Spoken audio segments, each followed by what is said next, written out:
नमस्कार मेरे बच्चों और दोस्तों, कैसे हैं आप सभी लोग। उम्मीद करूंगा कि स्वस्थ होंगे, सुपर हिट होंगे और पढ़ाई की जगह मक्कारी कर ही रहे होंगे। ऐसी उम्मीद तो है ही सही मुझे, है ना। कि सर पढ़ाई नहीं कर रहे हैं, हम लोग मक्कारी कर रहे हैं। ठीक है, अभी भी हम लोग ये सोच रहे हैं कि सर हम नोट्स बनाएं या ना बनाएं।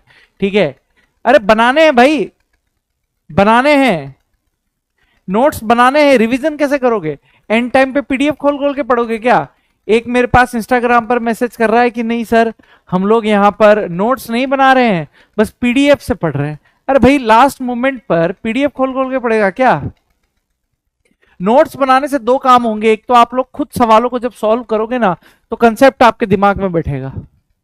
नोट्स बनाने जरूरी होते हैं। अगर कोई बच्चा 1.0 से पढ़ रहा है बेटा, तो भी आप 1.0 से ही पढ़ो, फिर आप इधर मत आके पढ़ो। 3.0 2.0 के चक्कर में मत पढ़ो। जो भी बच्चा जिस भी टीचर से पढ़ रहा है, वो उस टीचर पर पूरा का पूरा भरोसा करके उसी टीचर से पढ़ो। ठीक है, सब जगह बस सेम ही रहता है हर मामला, थोड़ा बहुत सवालों का डिफरेंस आता है, कहीं ज्यादा थोड़े कहीं कम, बस कंसेप्ट हर जगह सेम मिलते हैं। तो जो जहां से पढ़ रहा है वो वहीं से पढ़े। ठीक है, टाइम बहुत कीमती है। आप लोगों का नवंबर, दिसंबर, जनवरी, फरवरी, मार्च, ये 5 महीने हैं। ठीक है, अप्रैल में तो बहुत टेंशन रहता है, तो ये कुल मिला के 5 महीने हैं आप लोगों की तैयारी के। इस 5 महीने में जितना एफर्ट डाल सकते हो उतना एफर्ट आप लोगों को डाल देना है। ठीक है, बोलो यस। तो भैया, मोल कंसेप्ट का चैप्टर आप लोगों का पूरा हो चुका है बेटा। इस मोल कंसेप्ट का समरी लेक्चर और पीवाईक्यू लेक्चर आप लोगों को बहुत जल्दी मिल जाएगा। यहां पर किसी भी तरह की कोई प्रॉब्लम यहां पर आप लोगों को नहीं होगी। ठीक है, तो आज हम लोग हमारा नया चैप्टर शुरू करने वाले हैं, जो कि प्लानर में हम लोगों को दिया गया है। और वो चैप्टर कौन सा है सर? रेडॉक्स रिएक्शन हम लोगों के पास नया चैप्टर दिया हुआ है। आइए जरा हम लोग इस चीज को जरा डिस्कस कर लेते हैं कि आखिर आप लोगों को रेडॉक्स रिएक्शन क्या पढ़ना चाहिए, क्यों आप लोगों के पास इंपॉर्टेंट है। सर, अगर मैं आप लोगों को यहां पर एक चीज बता दूं मेरे बच्चों, जरा ध्यान से देखने की कोशिश कीजिएगा। तो नीट की दृष्टि से इस चैप्टर में से 2 क्वेश्चन आने तय हैं। 2 क्वेश्चन फिक्स है बेटा यहां से। सर कौन कौन से 2 क्वेश्चन? एक तो रेडॉक्स रिएक्शन का बैलेंसिंग का क्वेश्चन आना फिक्स है, और एक यहां से आप लोगों के पास कौन सा क्वेश्चन आएगा दोस्त? ऑक्सीकरण अंक निकालने का यहां पर आप लोगों के पास क्वेश्चन आएगा। तो 2 क्वेश्चन बेटा यहां से इस चैप्टर में फिक्स हैं आप लोगों के पास नीट की दृष्टि से, ये आप ध्यान में रखिएगा। यानी 8 नंबर का यहां से आप लोगों के पास टॉपिक आना तय है। बहुत इजी चैप्टर है, बहुत कंसेप्चुअल चैप्टर है, और आप लोगों के फोकट के 8 नंबर हैं, फ्री फोकट के 8 नंबर। ठीक है, शुरू करें भाई। तो हम लोगों का जो चैप्टर है वो है रेडॉक्स रिएक्शन। अब आइए जरा समझने की कोशिश करते हैं कि यहां पर क्या आप लोगों के पास होगा, क्या नहीं होगा। एग्जाम्पल से चीजों को समझते हैं दोस्त। देखिए, सबसे पहले बेसिक मीनिंग रेडॉक्स को यहां पर डायग्राम से आप समझने की कोशिश कीजिए, जो मीनिंग आप लोगों के काम में आएगा। जैसे मान लीजिए मेरे पास यहां पर 2 प्रकार के तत्व आप लोगों के पास है। क्या है बेटा? 2 प्रकार के तत्व हैं।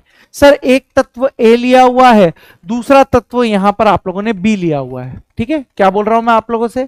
सर एक तत्व ए है, दूसरा तत्व यहां पर आप लोगों के पास बी है। ठीक है सर, इस ए से यानी इस तत्व ए ने हमारे पास इलेक्ट्रॉन त्याग दिया, इस तत्व ए ने हम लोगों के पास इलेक्ट्रॉन त्याग दिया। और सर इलेक्ट्रॉन को त्यागने को बोला जाता है ऑक्सीडेशन यानी ऑक्सीकरण। इस तत्व ए ने इलेक्ट्रॉन त्याग दिया, और इलेक्ट्रॉन त्यागने को क्या बोला जाता है बेटा? ऑक्सीकरण बोला जाता है या ऑक्सीडेशन बोला जाता है। दूसरे तत्व बी ने इलेक्ट्रॉन को ग्रहण किया है, यानी गेन ऑफ इलेक्ट्रॉन है। इलेक्ट्रॉन के गेन को बोला जाता है बेटा रिडक्शन यानी अपचयन। यानी इलेक्ट्रॉन कहां से किसकी तरफ गया है? ए ने इलेक्ट्रॉन निकाला है, बी ने इलेक्ट्रॉन ग्रहण किया है, यानी इलेक्ट्रॉन का प्रवाह ए से बी की तरफ हुआ है। तो हम लोगों के पास ए 0 से प्लस में परिवर्तित हो जाएगा क्योंकि इलेक्ट्रॉन की कमी हुई है, और बी 0 से माइनस में परिवर्तित हो जाएगा क्योंकि इसने इलेक्ट्रॉन को ग्रहण किया है। तो ऐसी अभिक्रियाएं जिसमें ऑक्सीडेशन और रिडक्शन दोनों साथ साथ चलती हैं। क्या लाइन बोल रहा हूं मैं आप लोगों के पास? सर ऐसी अभिक्रियाएं जिसमें ऑक्सीडेशन और रिडक्शन साथ साथ चलती हैं, सर रेडॉक्स अभिक्रिया यानी रेडॉक्स रिएक्शन कहलाता है। क्या है मेरे बच्चे आप लोगों के पास? कि सर ऐसी अभिक्रिया जिसमें ऑक्सीडेशन और रिडक्शन एक साथ चलते हैं, रेडॉक्स अभिक्रिया आप लोगों के पास कहलाता है। तो अगर मैं यहीं पर आप लोगों के पास मेरे बच्चों सबसे पहली हेडिंग लिखना चाहता हूं तो ध्यान से देखने की कोशिश कीजिएगा।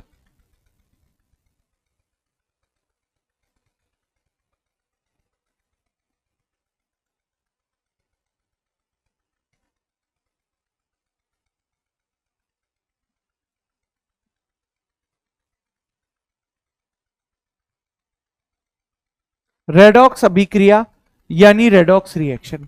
सर क्या रहने वाला है क्या नहीं रहने वाला है, जरा ध्यान से देखने की कोशिश कीजिए। बहुत सिंपल तरीके से आप लोगों को सारी चीजें समझाऊंगा, बस आप देखते हुए चलिए, जो जो मैं आप लोगों से कहूं वैसा वैसा करते चलिए। कि सर ऐसी अभिक्रियाएं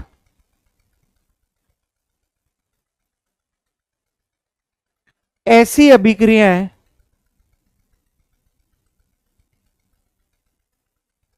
ऐसी अभिक्रियाएं जिसमें ऑक्सीकरण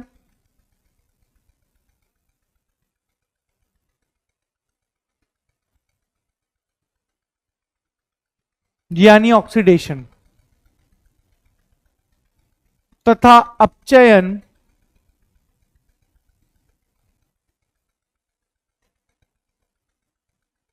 यानी रिडक्शन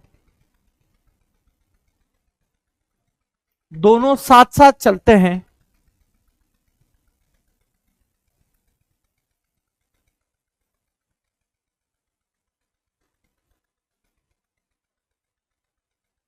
एक साथ संपन्न होती है, रेडॉक्स अभिक्रिया कहलाती है।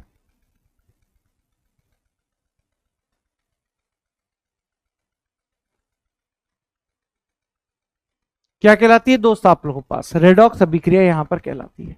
क्या इतना पॉइंट क्लियर है मेरे बच्चों आप लोगों के पास? यस। यानी ऐसी अभिक्रियाएं जिसमें ऑक्सीकरण और अपचयन दोनों एक साथ संपन्न होती है, रेडॉक्स अभिक्रियाएं यहां पर आप लोगों के पास कहलाती है। तो अगर मैं बड़ा ही सिंपल सा मीनिंग यहां पर आप लोगों को समझाना चाहूं तो बहुत ध्यान से समझने की आप कोशिश कीजिएगा शांति के साथ। सर रेडॉक्स अभिक्रिया में ऑक्सीडेशन भी चल रहा होगा और सर रिडक्शन भी यहां पर आप लोगों के पास चल रहा होगा, देखते हुए चलिए। यानी ऑक्सीडेशन यानी ऑक्सीकरण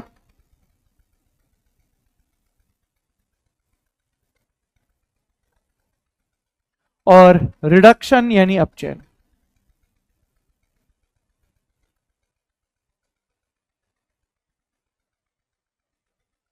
ठीक है सर, ऑक्सीडेशन का मतलब है यदि कोई तत्व इलेक्ट्रॉन का त्याग करता है तो वो ऑक्सीडेशन यहां पर कहलाता है। बड़ी ही सिंपल सी परिभाषा में अगर मैं लिखना चाहूं तो मैं क्या लिख सकता हूं? यदि कोई तत्व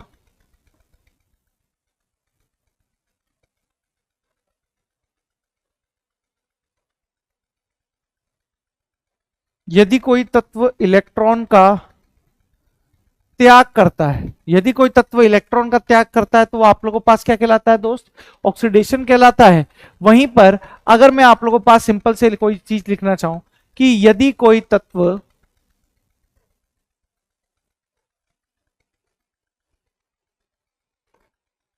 कोई तत्व इलेक्ट्रॉन ग्रहण करता है तो वो आप लोगों के पास यहां पर रिडक्शन यानी अपचयन कहलाता है।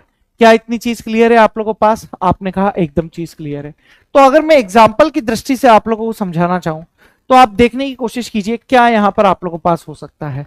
जैसे अगर मैं ये यहां पर लिखूं CuSO4 प्लस जिंक, मैं यहां पर आप लोगों के पास एक एग्जाम्पल ले रहा हूं CuSO4 प्लस जिंक। ठीक है, तो यहां पर अगर मैं आप लोगों को बताऊं कि यहां पर जिंक एक अकेला मुक्त तत्व है और सर किसी भी अकेले या मुक्त तत्व की जो ऑक्सीडेशन स्टेट होती है वो यहां पर क्या है दोस्त? जीरो है। यानी इसकी ऑक्सीडेशन स्टेट यहां पर हाल फिलहाल में जीरो है। क्यों है सर जीरो?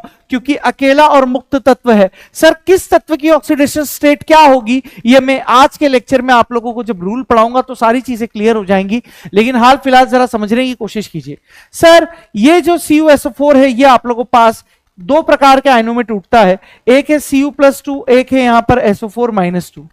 ठीक है, अब जरा देखने की कोशिश कीजिए, जब CuSO4 और जिंक की आपस में क्रिया होगी तो मेरे बच्चे कुछ आप लोगों के पास उत्पाद इस प्रकार से बनने लगेगा।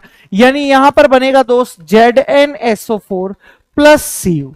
ZnSO4 प्लस Cu यहां पर आप लोगों के पास बनेगा। इसका मतलब मेरे बच्चे, सर ये ZnSO4 भी आप लोगों के पास दो प्रकार के आयनों में टूट रहा है, एक Zn+2 है, एक यहां पर SO4-2 है। तो अगर आप ध्यान से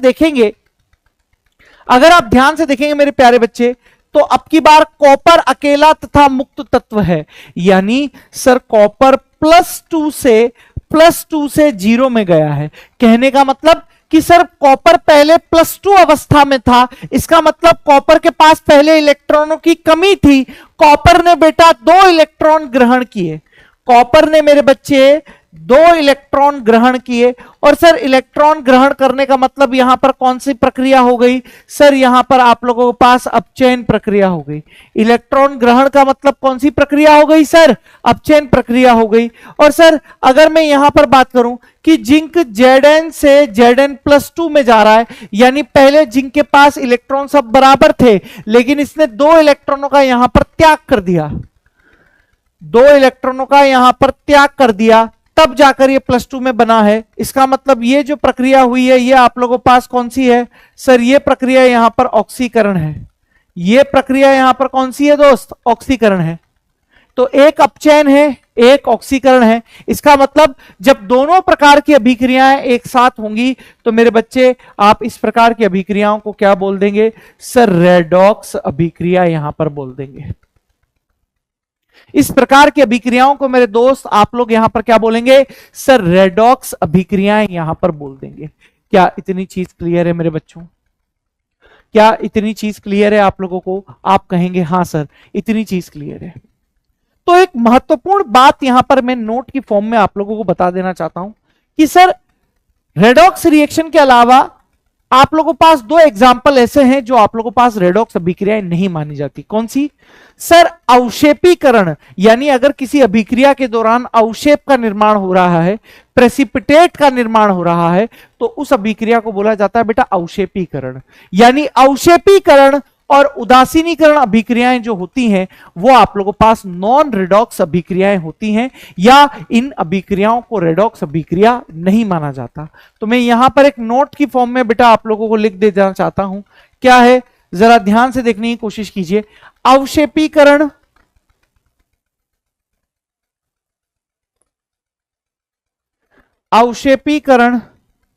तथा उदासीनीकरण अभिक्रियाएं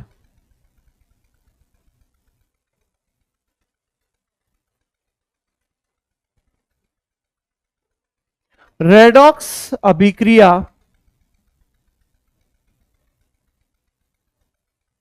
नहीं मानी जाती।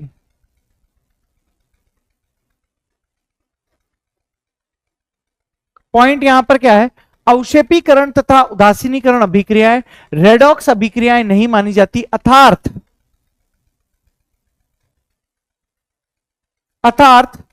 नॉन रेडॉक्स अभिक्रिया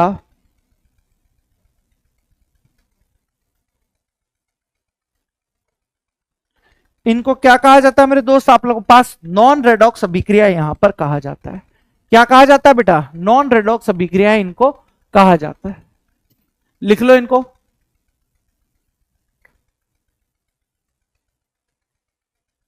लिख लो। लिख लिया? ठीक है। अब मैं आप लोगों को यहां पर अगला पॉइंट समझाना चाह रहा हूं। सर अगला पॉइंट आप लोगों के पास क्या है? सर अगला पॉइंट यहां पर है कि सर बच्चों को यही चीज समझ में नहीं आती। क्या बोल रहा हूं? सबसे बेस्ट पॉइंट है कि सर रेडॉक्स अभिक्रियाओं को आप कितने तरीके से समझा सकते हो। बच्चों को यही समझ में नहीं आता, कंफ्यूज हो जाते हैं। वो एक ही चीज रट लेते हैं कि भैया रेडॉक्स अभिक्रिया में क्या होगा? ऑक्सीडेशन और रिडक्शन होगा। लेकिन सर इसके अलावा भी बहुत सारे कंसेप्ट हैं जो कि रेडॉक्स अभिक्रियाओं को यहां पर समझाते हैं। तो जो अगली हेडिंग मेरे बच्चों में यहां पर आप लोगों के लिए लिखना चाहता हूं, वो अगली हेडिंग क्या रहने वाली है? जरा शांति के साथ, धैर्य के साथ यहां पर देखते हुए चलिएगा। रेडॉक्स अभिक्रियाओं को समझने का कंसेप्ट, रेडॉक्स रिएक्शन के कंसेप्ट।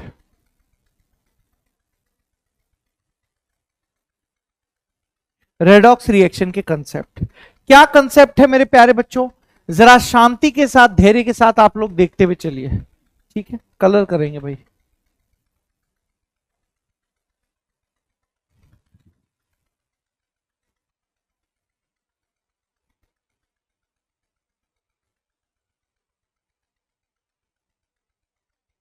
ठीक, रेडॉक्स रिएक्शन के कंसेप्ट। अरे सर दिख ही नहीं रहा है, इतना उजाला आ गया है कि सर दिख ही नहीं रहा। अब दिखेगा, दिख गया। रेडॉक्स रिएक्शन के कंसेप्ट,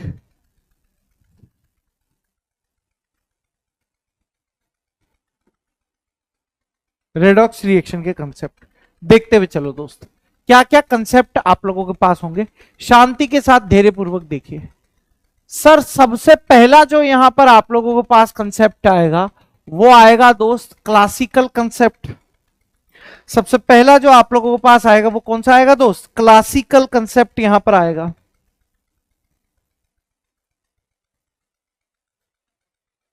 क्लासिकल कंसेप्ट से मैं आप लोगों को यहां पर समझाऊंगा कि आखिर रेडॉक्स रिएक्शन क्या होता है, ठीक है। सर दूसरा पॉइंट जो यहां पर आप लोगों के पास आएगा वो आएगा माई बाप मॉडर्न कंसेप्ट। दूसरा क्या आएगा माई बाप आप लोगों के पास, देखते हुए चलो। दूसरा आएगा बेटा आप लोगों के पास यहां पर मॉडर्न कंसेप्ट।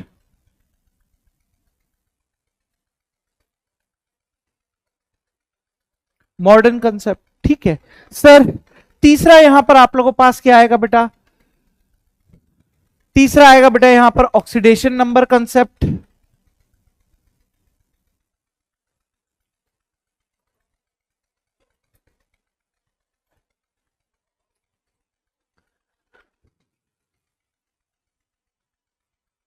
ऑक्सीडेशन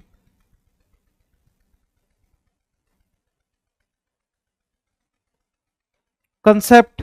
और चौथा आएगा मेरे दोस्तों आप लोगों के पास वैलेंसी कंसेप्ट।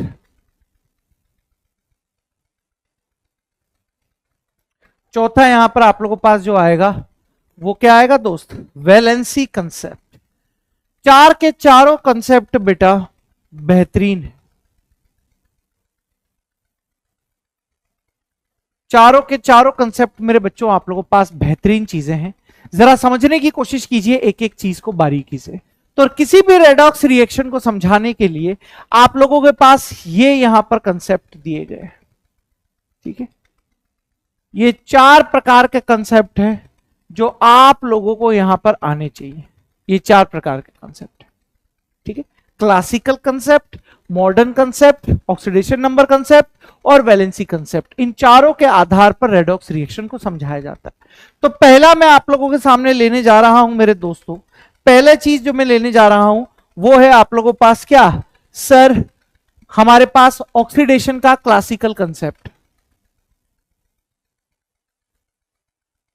पहला मैं समझाना जा रहा हूं बेटा आप लोगों के पास ऑक्सीडेशन क्लासिकल कंसेप्ट। आ जाओ,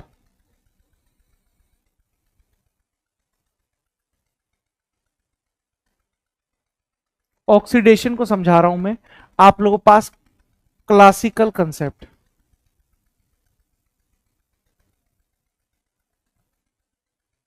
क्लासिकल कंसेप्ट के थ्रू एक एक पॉइंट को जरा बारीकी से समझते हुए चलिएगा। सर अगर मैं यहां पर आप लोगों को बताऊं कि सर ऑक्सीडेशन का मतलब होता है किसी तत्व में ऑक्सीजन का जुड़ना, ऑक्सीडेशन कहलाता है। क्लासिकल कंसेप्ट में क्या लाइन बोली गई है कि अगर आप किसी तत्व में ऑक्सीजन को जोड़ रहे हो तो वो आप लोगों के पास ऑक्सीडेशन यहां पर कहलाएगा। तो मैं यहां पर क्या लिखूंगा, किसी तत्व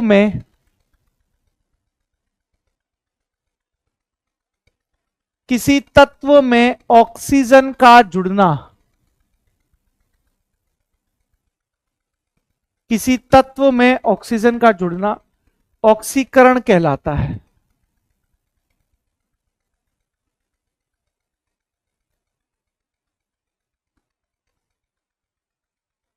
किसी तत्व में ऑक्सीजन का जुड़ना ऑक्सीकरण आप लोगों के पास कहलाता है। जैसे एग्जाम्पल की दृष्टि से आप देखिए, मैं अगर यहां पर Mg+O2 लिखूं, Mg में मैं ऑक्सीजन को जोड़ रहा हूं, तो सर यहां से आप लोगों के पास क्या बनेगा, सर यहां से बनेगा मेरे दोस्त आप लोगों के पास 2MgO। यहां से क्या बन गया आप लोगों के पास 2MgO। तो ये आप लोगों के पास जो प्रक्रिया है ये ऑक्सीकरण प्रक्रिया यहां पर कहलाएगी।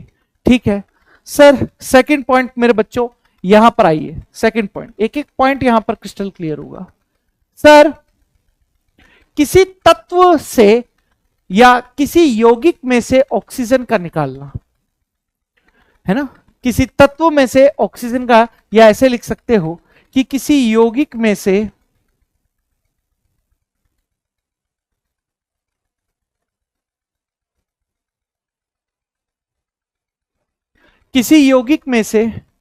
हाइड्रोजन का निकलना।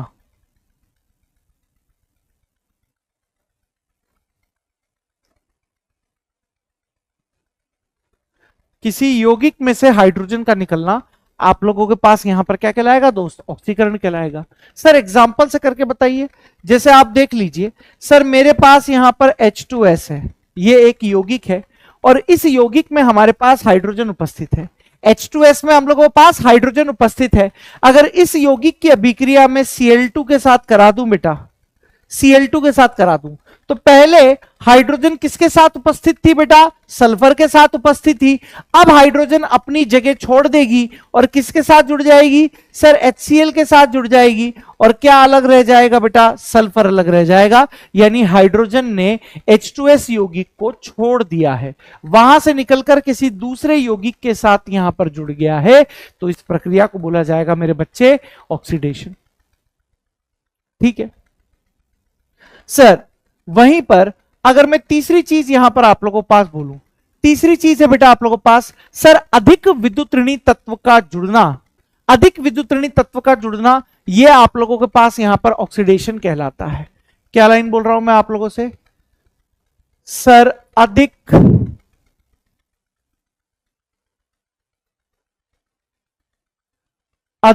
विद्युत ऋणी तत्व का जुड़ना,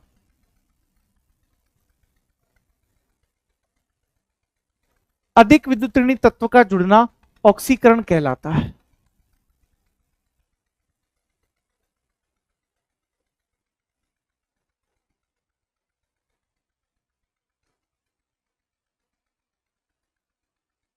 अधिक विद्युत ऋणी तत्व का जुड़ना क्या कहलाता है दोस्त? ऑक्सीकरण कहलाता है। जैसे आप देखने की कोशिश कीजिए, सर मैंने एक यौगिक ले लिया है SnCl2, मैंने एक यौगिक ले लिया है मेरे बच्चों आप लोगों के पास क्या?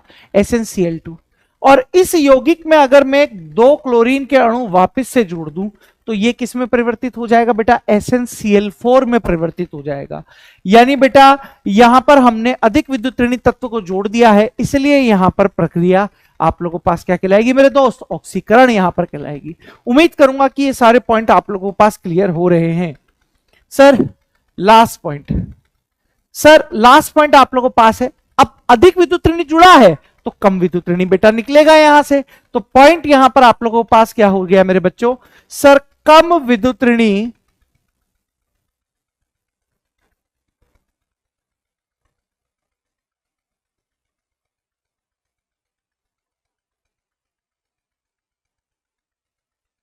कम विद्युत ऋणी तत्व का निकलना ऑक्सीकरण कहलाता है।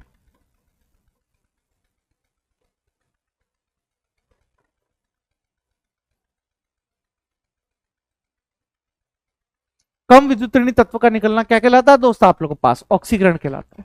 सर एग्जाम्पल, बिना एग्जाम्पल के तो गणित बैठ ही नहीं सकती। जैसे मान लो आप लोगों ने K2MnO4 ले लिया, आप लोगों ने क्या ले लिया दोस्त? K2MnO4 ले लिया। ठीक है, अब सर इस K2MnO4 की रिएक्शन अगर मैं यहां पर इस Cl2 के साथ करा दूं, भाई आप लोगों को पता है कि पोटेशियम जो है वो आप लोगों के पास क्या है दोस्त? कम विद्युत ऋणी है। तो भैया ये जो पोटेशियम है आप लोगों के पास, यानी जो कम विद्युत ऋणी है, सर ये कम विद्युत ऋणी यहां से अपनी जगह छोड़ देगा।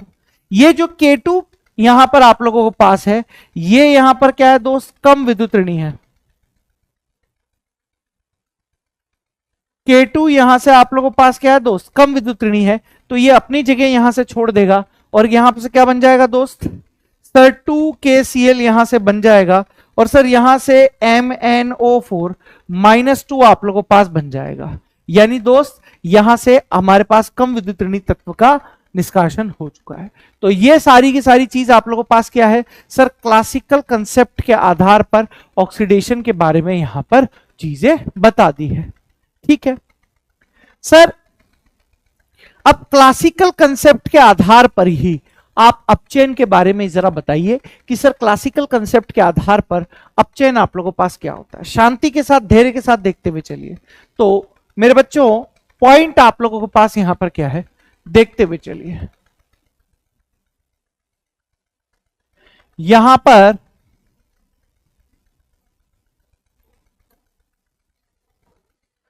पर आप लोगों के पास बात होगी रिडक्शन की।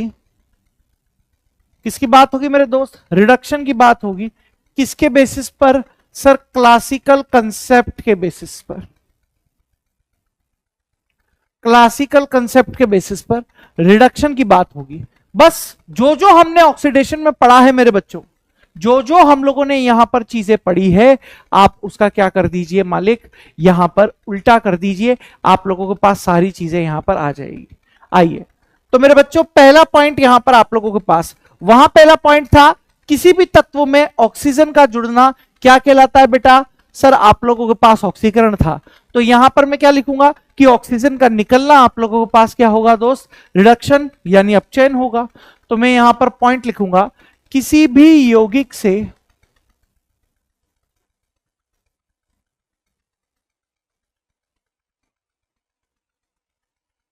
किसी भी यौगिक से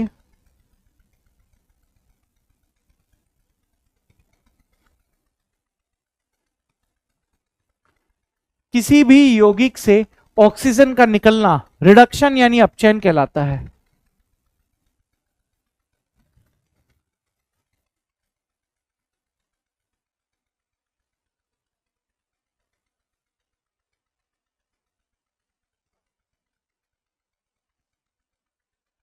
ठीक है सर, पॉइंट यहां पर से क्या होगा आप लोगों के पास सर, जैसे देखिए की कोशिश कीजिए, आप लोगों के पास Cu2O है, आप लोगों के पास क्या है दोस्त, Cu2O है।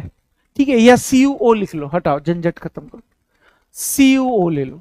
सर इसकी रिएक्शन अगर मैं कार्बन के साथ यहां पर करा देता हूं, इसकी रिएक्शन किसके साथ करा रहा हूं सर, कार्बन के साथ अगर मैं करा दूं, तो सर यहां पर जो ऑक्सीजन पहले कॉपर के साथ जुड़ा हुआ है, आप सुनना मेरी बात को, जो ऑक्सीजन पहले कॉपर के साथ जुड़ा हुआ है वो ऑक्सीजन अब किसके साथ चला जाएगा बेटा, कार्बन के साथ चला जाएगा। यानी बेटा यौगिक में से ऑक्सीजन निकल गया है और सर आप लोगों के पास यहां से क्या बन गया बेटा सर, कॉपर शेष रह गया है। तो इस प्रक्रिया को यहां से क्या बोला जाएगा बेटा, अपचयन यहां पर बोला जाएगा। ठीक है सर, अगला पॉइंट यहां पर क्या हो सकता है आप लोगों के पास, सेकंड पॉइंट। सर ऑक्सीडेशन का सेकंड पॉइंट आपने बताया था कि किसी भी तत्व में हाइड्रोजन का निकलना ऑक्सीकरण था, उसका उल्टा कर दीजिए यहां पर कि सर किसी भी तत्व में हाइड्रोजन का जुड़ना आप लोगों के पास अपचयन कहलाएगा। तो यहां से पॉइंट क्या लिखूंगा मैं आप लोगों के पास, किसी भी तत्व में हाइड्रोजन का जुड़ना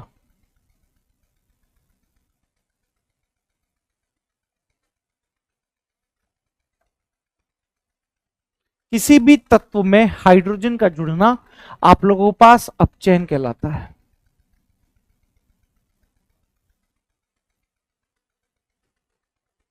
किसी भी तत्व में हाइड्रोजन का जुड़ना मेरे बच्चे क्या कहलाएगा आप लोगों के पास सर, यहां पर अपचयन कहलाएगा।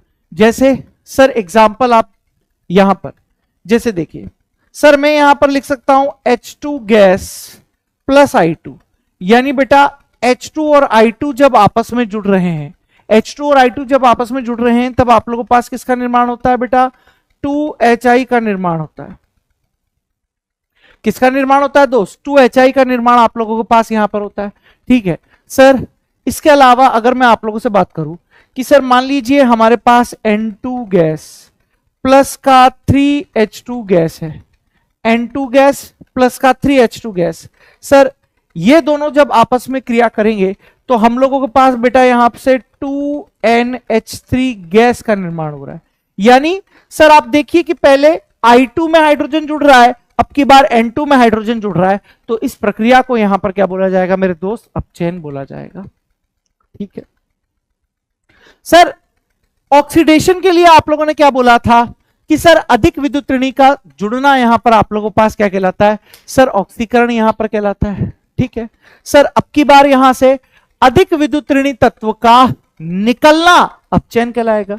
यानी यहां पर मेरे प्यारे बच्चों आप लोगों के पास जो पॉइंट आएगा वो क्या आएगा, सर अधिक विद्युत ऋणी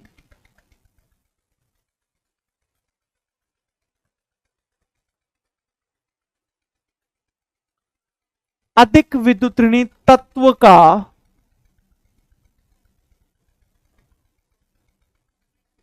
निकलना अपचयन कहलाता है।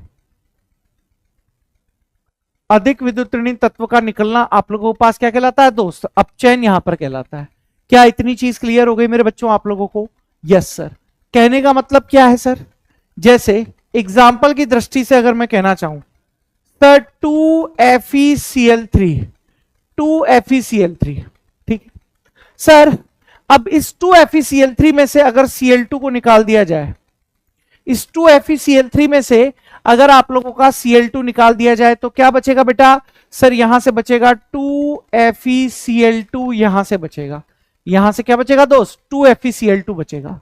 तो यह प्रक्रिया मेरे दोस्त आप लोगों के पास क्या कहलाती है, सर अपचयन यहां पर कहलाती है। क्या कहलाती है दोस्त, अपचयन कहलाती है। ठीक है सर, अगला पॉइंट यहां पर आप देखने की कोशिश कीजिए। सर यहां पर क्या लिखा था, कम विद्युत ऋणी तत्व का निकलना आप लोगों के पास ऑक्सीकरण कहलाता है। अब अपचयन में इसका उल्टा कर दीजिए, सर यहां निकल रहा था वहां जुड़ जाएगा, यानी यहां से मैं पॉइंट क्या लिखूंगा, सर कम विद्युत ऋणी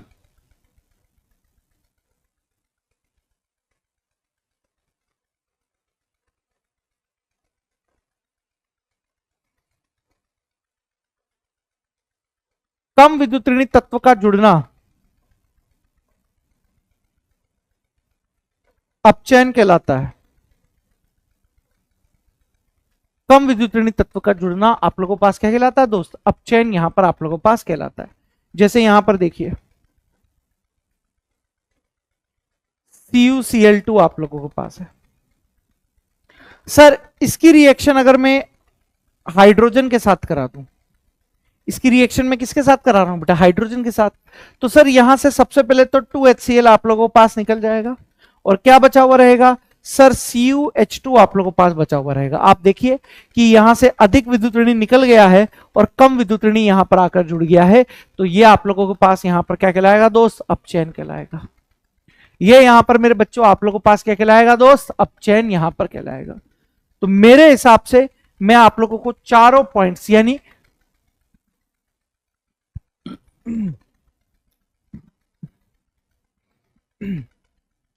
मैं आप लोगों को क्लासिकल कंसेप्ट समझाने में सफल रहा हूं। ठीक है, क्लासिकल कंसेप्ट के अनुसार मैंने आप लोगों को यहां पर ऑक्सीडेशन के बारे में भी बता दिया और क्लासिकल कंसेप्ट के अनुसार मैंने आप लोगों को रिडक्शन के बारे में भी बता दिया। इन सारी चीजों के बारे में मेरे बच्चों मैंने आप लोगों को जानकारी यहां पर दे दी है।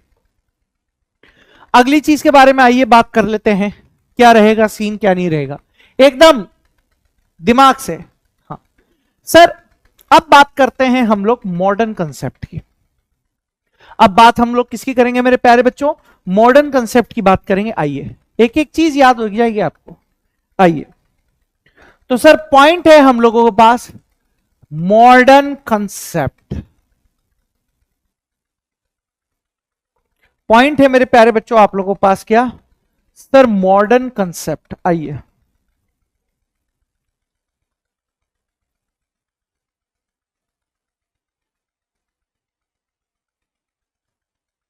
देखिए मॉडर्न कंसेप्ट है मेरे प्यारे बच्चों आप लोग के पास।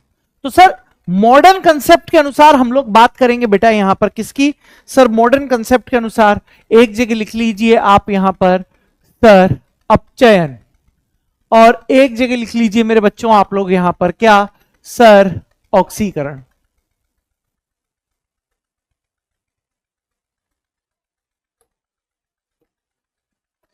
एक जगह लिखेंगे माई बाप ऑक्सीकरण,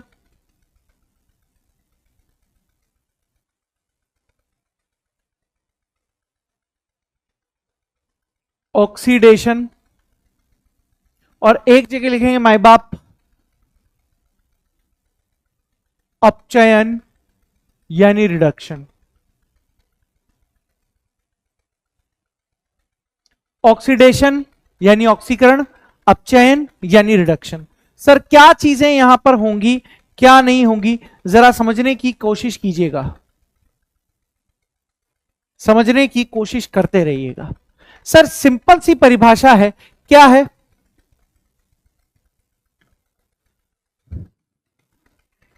इलेक्ट्रॉनों का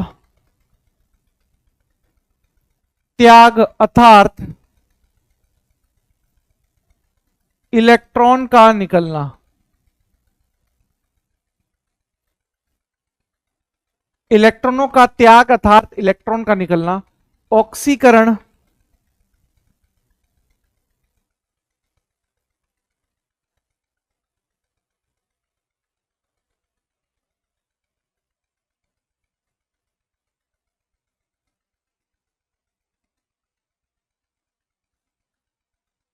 ठीक है, इलेक्ट्रॉन का त्याग अर्थात इलेक्ट्रॉन का निकलना, ऑक्सीकरण अर्थात ऑक्सीडेशन कहलाता है।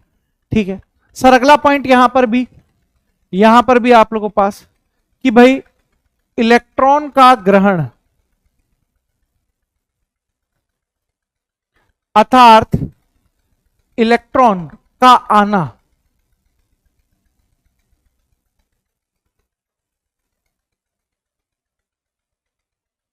अपचयन अर्थात रिडक्शन कहलाता है।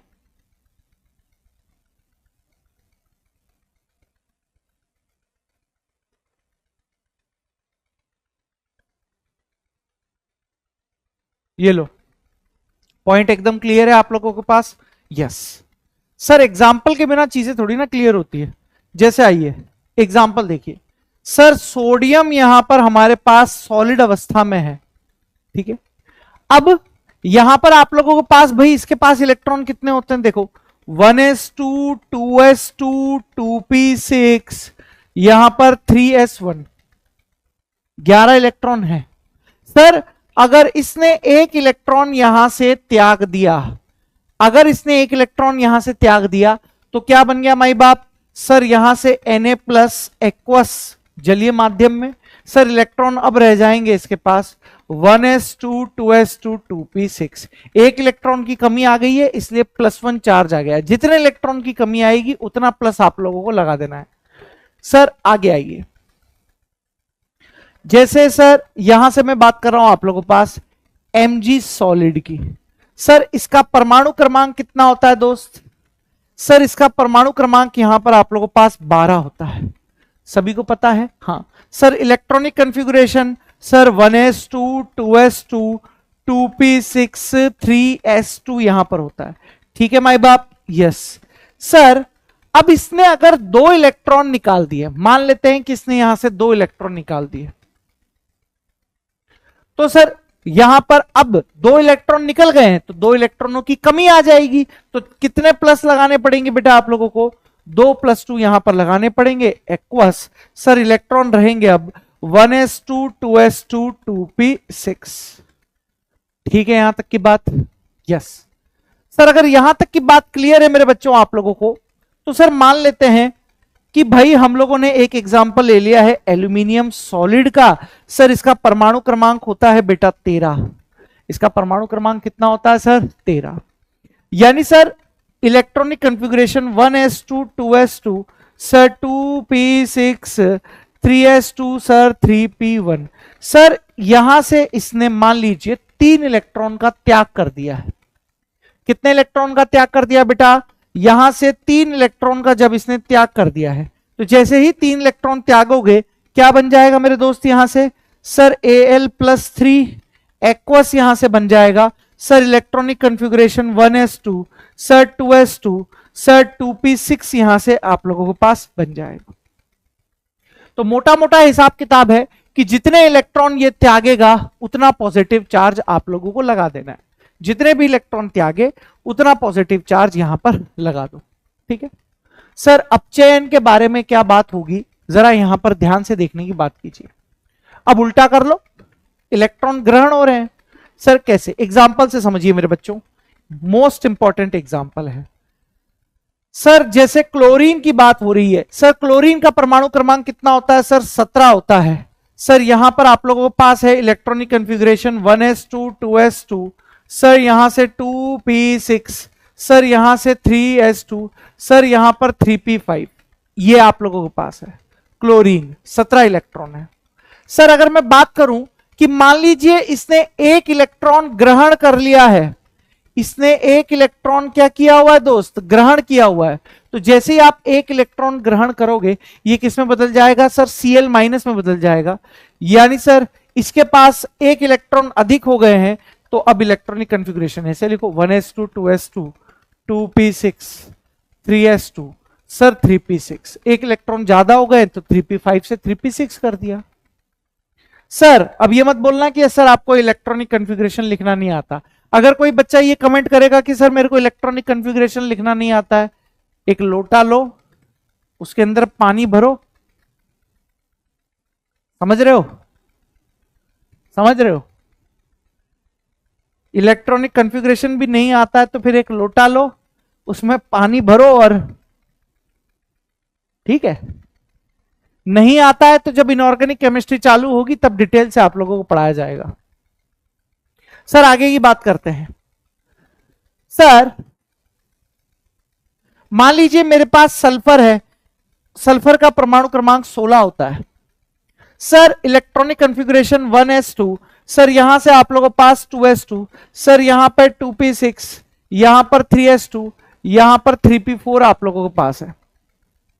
अब यदि इसने दो इलेक्ट्रॉन ग्रहण कर लिए हैं, इसने क्या किया है? सर दो इलेक्ट्रॉन यदि आप लोगों के पास ग्रहण कर लिए हैं, तो माई बाप ये सल्फर से किस में परिवर्तित होगा? S-2 में परिवर्तित होगा आप लोगों के पास, बोलो यस। और सर S-2 में पहले 4 इलेक्ट्रॉन थे 3p4, 2 इलेक्ट्रॉन और ऐड हो जाएंगे तो 3p6 हो जाएगा। यानी सर 1s2, सर यहां से 2s2, सर यहां से 2p6, यहां से 3s2, यहां पर आप लोगों के पास 3p6 हो जाएगा। क्या इतनी चीज क्लियर है भाई? सर अगर इतनी चीज क्लियर है तो सर एक पॉइंट यहां पर और आप लोगों के पास है, आओ जरा। सल्फर हो गया, ये हो गया। जैसे सर यहां पर आप लोगों के पास Sn+2 की फॉर्म में है, Sn+2। सर इसने अगर आप लोगों के पास दो इलेक्ट्रॉन ग्रहण कर लिए, दो इलेक्ट्रॉन ग्रहण कर लिए, तो पहले दो इलेक्ट्रॉनों की कमी थी, दो इलेक्ट्रॉन ग्रहण कर लिए, तो अब ये आप लोगों के पास Sn सॉलिड में परिवर्तित हो जाएगा। ठीक उसी प्रकार से सर यहां पर Al+3 था, इसने 3 इलेक्ट्रॉन अगर ग्रहण कर लिया आप लोगों के पास, तो सर ये किस में परिवर्तित हो जाएगा? एल्यूमिनियम सॉलिड में परिवर्तित हो जाएगा। तो मेरे हिसाब से बहुत ही साधारण चीज है कि ऑक्सीकरण का मतलब है इलेक्ट्रॉन का त्यागना या इलेक्ट्रॉन का बाहर निकलना, और अपचयन का मतलब है मेरे दोस्त इलेक्ट्रॉन का ग्रहण होना या फिर इलेक्ट्रॉन का आना। तो ये आप लोगों के पास कौन सा कंसेप्ट हो गया बेटा? मॉडर्न कंसेप्ट यहां पर आप लोगों के पास हो गया। कौन सा कंसेप्ट हो गया दोस्त? मॉडर्न कंसेप्ट आप लोगों के पास हो गया। सर अब जो कंसेप्ट आने वाला है वो है मेरे बच्चे आप लोगों के पास ऑक्सीडेशन नंबर कंसेप्ट। कौन सा कंसेप्ट है मेरे बच्चों? ऑक्सीडेशन नंबर कंसेप्ट आप लोगों के पास है। आइए मेरे दोस्त, तो तीसरा कंसेप्ट यहां पर आप लोगों के लिए क्या है, देखते हुए चलिए मेरे बच्चों।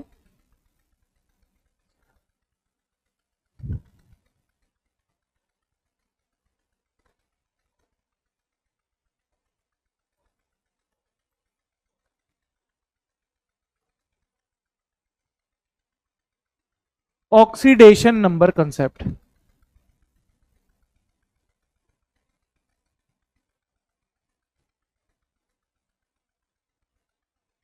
ऑक्सीडेशन नंबर कंसेप्ट, ठीक है। क्या होता है क्या नहीं होता है, जरा ध्यान से धैर्य पूर्वक समझिए।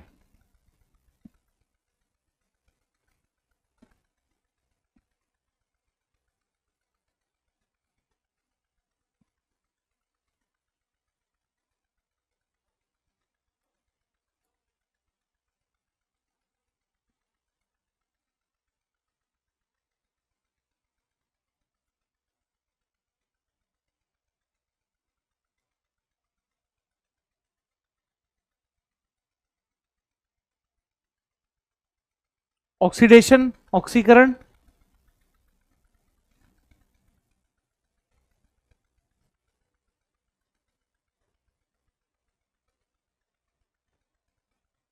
रिडक्शन यानी अपचयन। ठीक है, देखते हुए चलिए दोस्त, एकदम तरीके से इस साल पूरा चेंज ही कर देंगे दोस्त, पढ़ाने का पूरा तरीका ही चेंज कर देंगे भाई, पूरा का पूरा एकदम तरीका change. Let's make it change, let's make it change. ठीक है, देखो भाई क्या राम कथा है, इसकी भी राम कथा बहुत सिंपल है, बहुत सिंपल है। देखो ऑक्सीडेशन नंबर कंसेप्ट क्या है, यदि यदि यदि किसी का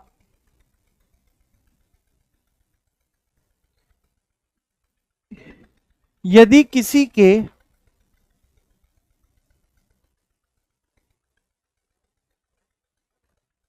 ऑक्सीकरण अंक में वृद्धि हो, यदि किसी के ऑक्सीकरण अंक में वृद्धि हो तो ऑक्सीडेशन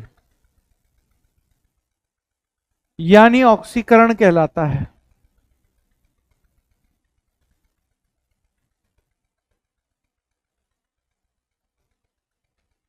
यदि किसी के ऑक्सीकरण अंक में वृद्धि हो तो ऑक्सीडेशन यानी ऑक्सीकरण आप लोगों के पास कहलाता है।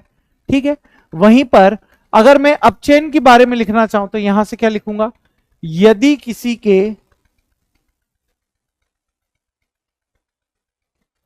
यदि किसी के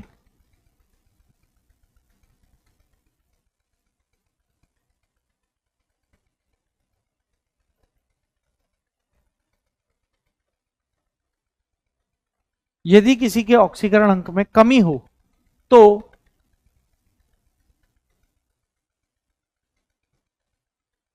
अपचयन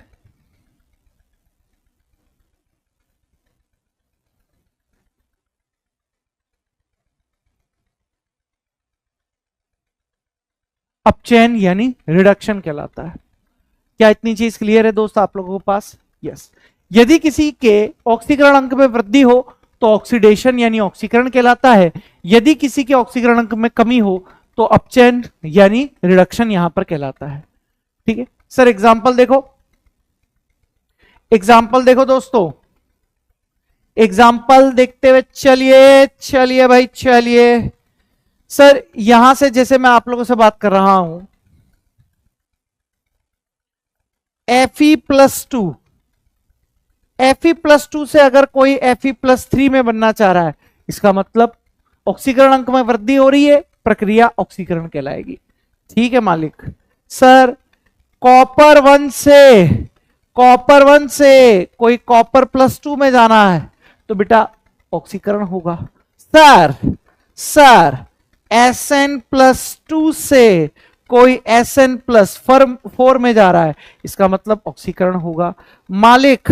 मालिक जिंक 0 से अगर कोई Zn+2 में जा रहा है, सर ऑक्सीकरण होगा। सर Cl-1 से कोई Cl0 में जा रहा है, सर ऑक्सीकरण होगा। मतलब अगर आप लोगों के पास ऑक्सीकरण अंक में वृद्धि होगी तो यहां पर आप लोगों के पास ऑक्सीडेशन होगा। +2 से +3, +1 से +2, +2 से +4, 0 से +2, -1 से 0 वृद्धि हो रही है। दैट मीन्स यहां पर आप लोगों के पास क्या हो रहा है मेरे दोस्त, ऑक्सीकरण हो रहा है। और कहीं पर अगर ऑक्सीकरण अंक में कमी आ जाए तो वो आप लोगों के पास यहां पर क्या कहलाएगा दोस्त, अपचयन कहलाएगा। जैसे मेरे बच्चों यहां पर देखते हुए चलिएगा, जैसे मैं आप लोगों से यहां पर बात कर रहा हूं कि भाई Cl से Cl- जा रहा है, Cl-1 जा रहा है, या फिर आप कहोगे कि सर ऑक्सीजन O2 0 से O2-1 जा रहा है, या फिर आप कहोगे मेरे प्यारे बच्चों कि भाई उल्टा कर लीजिए, कॉपर+2 से सर कॉपर+1 जा रहा है, या फिर मेरे प्यारे बच्चों आप लोग Mg+2 से सर Mg में जा रहे हो, या फिर मेरे बच्चे सर Zn+2 से, अब या ऐसे लिखो,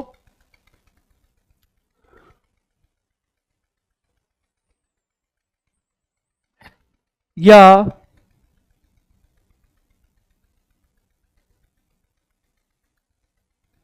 ऐसे लिखो, क्या करें, SO4-2 से,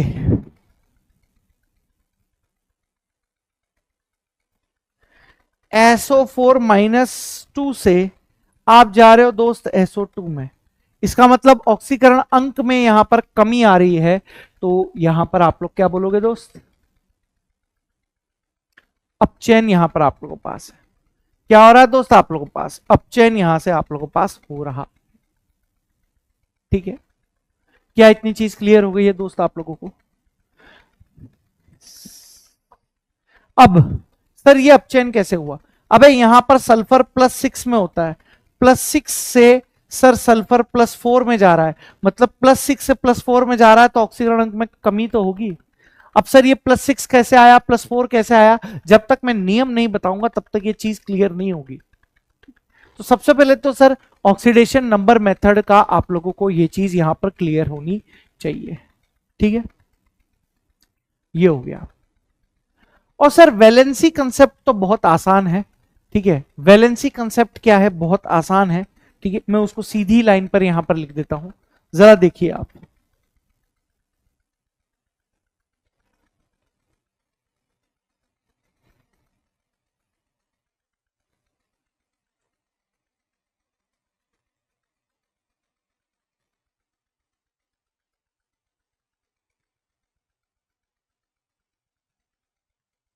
वैलेंसी कंसेप्ट, ठीक है, क्या है मेरे दोस्त आप लोगों के पास वैलेंसी कंसेप्ट, जरा समझने की कोशिश कीजिए।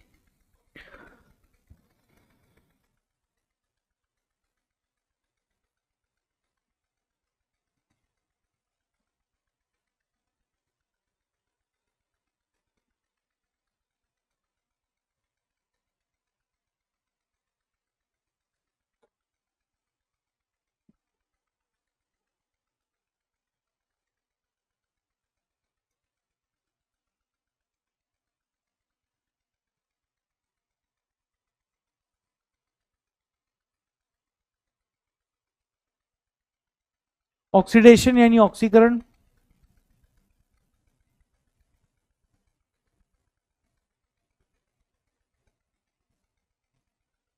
रिडक्शन यानी अपचयन।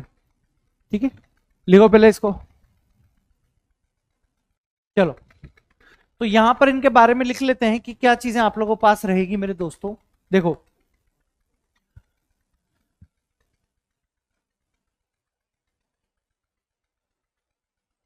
किसी तत्व या आयन की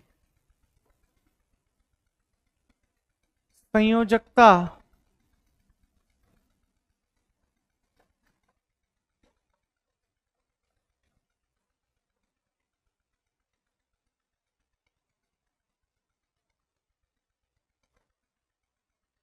किसी तत्व या आयन की संयोजकता अर्थात वैलेंसी में वृद्धि हो तो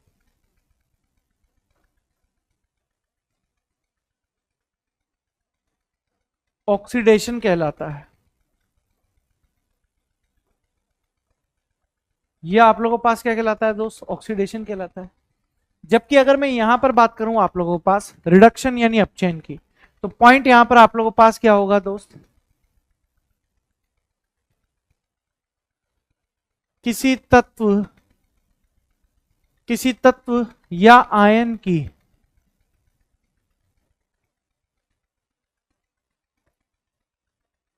किसी तत्व या आयन की संयोजकता अर्थात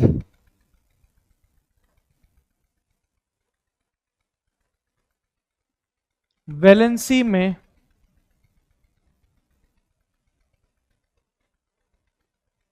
कमी हो तो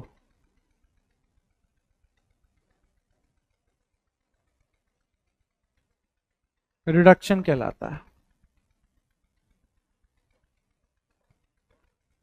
क्या ये चीज क्लियर है भाई? क्या ये चीज क्लियर हो गई? ठीक है, सारी चीजें आप लोगों की मैंने यहां पर क्लियर करा दी, सारे के सारे कंसेप्ट यहां पर आप लोगों को क्लियर करा दी। ठीक है, अब सबसे बड़ा जो डाउट यहां पर आप लोगों के पास आ रहा है, सबसे बड़ा जो यहां पर आप लोगों के पास डाउट आ रहा है वो, अरे ये क्या हो गया, सबसे बड़ा जो यहां पर आप लोगों के पास डाउट आ रहा है वो क्या है? सबसे बड़ा जो डाउट है कि सर ये वैलेंसी क्या होती है, सर ये ऑक्सीडेशन नंबर क्या होता है, सर ये ऑक्सीडेशन स्टेट क्या होती है। सर हम लोग इस पे बहुत कंफ्यूज हैं, क्या आप इनको बता सकते हो? क्या? बिल्कुल बताएंगे दोस्त, बिल्कुल बताया जाएगा आपको। जरा यहां पर देखने की कोशिश करो।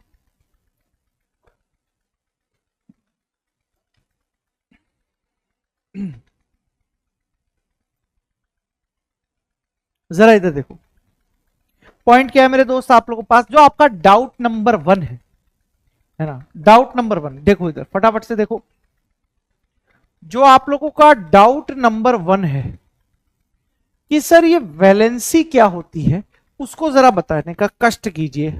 बिल्कुल बताएंगे दोस्त, कैसे नहीं बताएंगे, आपका हुक्म सराखों पर, आपका हुक्म मेरे बच्चों सराखों पर। आइए जरा समझने की कोशिश कीजिए, सर वैलेंसी अर्थात संयोजकता क्या होती है?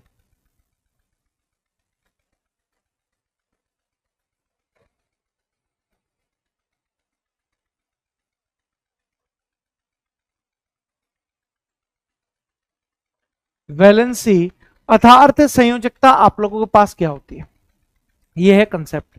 तो सबसे पहले तो आप ये समझें मेरे बच्चों कि अगर मैं वैलेंसी अर्थात संयोजकता को आप लोगों को समझाना चाहूं तो इसका आंसर है कि किसी भी तत्व के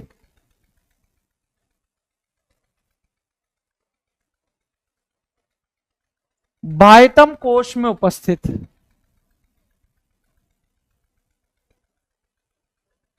किसी भी तत्व के बाह्यतम कोश में उपस्थित इलेक्ट्रॉनों की संख्या, इलेक्ट्रॉनों की संख्या ही उसकी वैलेंसी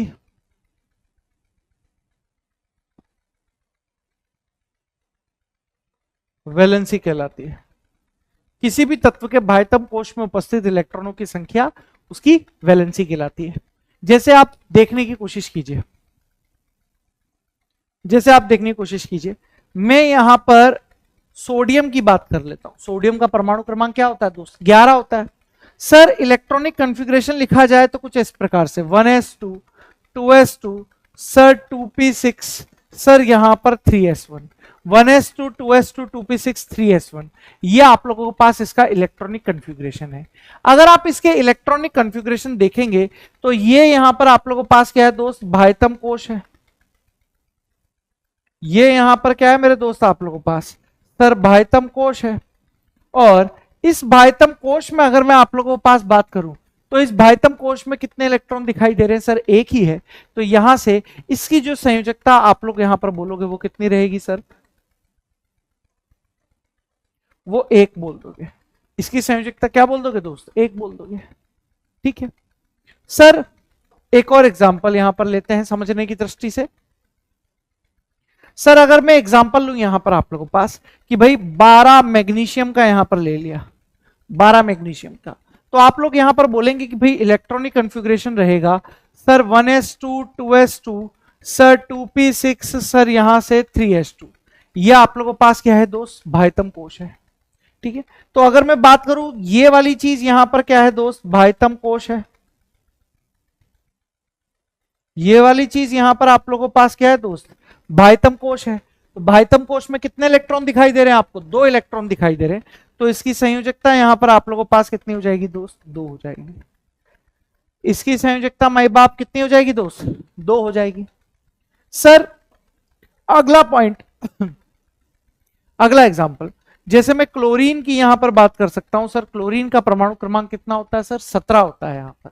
ठीक है सर, इलेक्ट्रॉनिक कॉन्फ़िगरेशन लिखा जाए तो sir 1s2 sir 2s2 sir 2p6 sir 3s2 sir यहां से 3p5, यहां से आप लोगों के पास क्या है दोस्त? 3p5 है। तो अगर मैं बाह्यतम कोश की बात करूं, बाह्यतम कोश ये है आप लोगों के पास पूरा का पूरा बाह्यतम कोश। ठीक है, तो यहां पर मुझे आप बताओ कि सर इसके भाइतम कोश में बेटा यहां पर आप लोगों के पास 7 इलेक्ट्रॉन है, तो इसकी वैलेंसी भी यहां पर आप लोगों के पास 7 हो सकती है, 7। सर एक और एग्जांपल, जैसे कार्बन की बात कर रहे हैं 6, कार्बन की बात कर रहे हैं बेटा हम लोग 6, तो सर आप लोग लिखेंगे कि सर इसका इलेक्ट्रॉनिक कॉन्फ़िगरेशन है sir 1s2 2s2 2p2। Sir भाइतम कोश की अगर बात कर लूं मेरे बच्चे आप लोगों के पास, तो यहां पर भाइतम कोश में कितने इलेक्ट्रॉन है सर 4। भाइतम कोश में कितने इलेक्ट्रॉन है दोस्त मेरे पास 4 है। यह आप लोगों के पास हो गया बेटा भाइतम कोश। तो यहां पर इसकी संयोजकता कितनी हो जाएगी बेटा आप लोगों के पास सर 4 हो जाएगी। संयोजकता कितनी हो जाएगी मेरे दोस्त आप लोगों के पास 4 हो जाएगी। सर आगे आइए, आगे सर 13 एल्यूमिनियम की बात करते हैं सर, परमाणु क्रमांक 13, electronic configuration 1s2 2s2 2p6 3s2 sir 3p1 3p1। ठीक, भाइतम कोश की अगर बात करें, यह हम लोगों के पास क्या होता है दोस्त भाइतम कोश होता है, यह हम लोगों के पास क्या होता है दोस्त भाइतम कोश होता है। तो सर यहां पर जो इसकी संयोजकता होगी, यहां पर जो इसकी संयोजकता होगी वो आप लोगों के पास 3 ही होगी, वो आप लोगों के पास क्या होगी दोस्त 3 होगी। क्या इतनी चीज क्लियर है आप लोगों के पास? यस। तो मैंने आप लोगों को पहला जो डाउट था आप लोगों के मन में कि सर वैलेंसी या संयोजकता का मतलब क्या होता है, तो भाइतम कोश में जितने भी इलेक्ट्रॉन आप लोगों के पास उपस्थित होंगे वो उसकी वैलेंसी कहलाती है। ठीक है, अब देखो आप लोगों को डाउट नंबर 2 क्या आता है जरा देखने की कोशिश करो। ठीक है, डाउट नंबर 2 आप लोगों के पास क्या रहता है यहां पर, वो मैं आप लोगों को आज बताता हूं। देखो बेहतरीन है,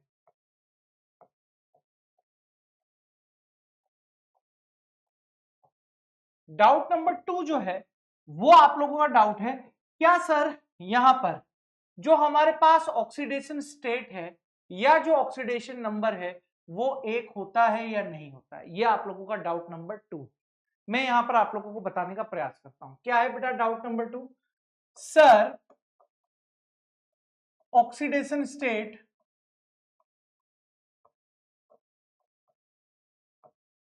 यानी ऑक्सीकरण अवस्था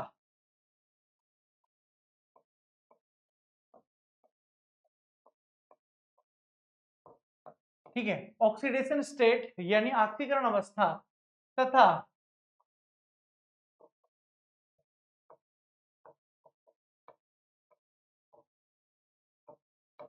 ऑक्सीडेशन नंबर यानी आप लोगों के पास जो ऑक्सीकरण अंक है, ऑक्सीडेशन स्टेट यानी ऑक्सीकरण अवस्था तथा ऑक्सीडेशन नंबर यानी ऑक्सीकरण अंक सेम है या अलग अलग है आप लोगों के पास, यानी एक ही है, एक ही है, ये ज्यादातर बच्चों को डाउट होता है। तो सर इसका साफ साफ आंसर मैं आप लोगों को देता हूं नहीं, इसका साफ साफ मेरे बच्चों में आप लोगों को पास आंसर दे रहा हूं नहीं। अब मैं इसका रीजन बताता हूं, पहले आंसर लिख देता हूं। ऑक्सीडेशन स्टेट, ऑक्सीडेशन स्टेट यहां पर एवरेज नंबर को प्रदर्शित करता है नहीं, ऑक्सीडेशन स्टेट एवरेज नहीं, ऑक्सीडेशन स्टेट इंडिविजुअल यानी प्रत्येक तत्व का अलग अलग होता है,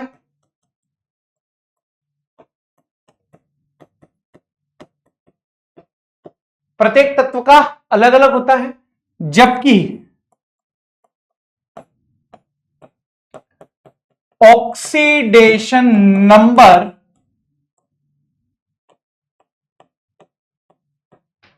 एक एवरेज नंबर होता है।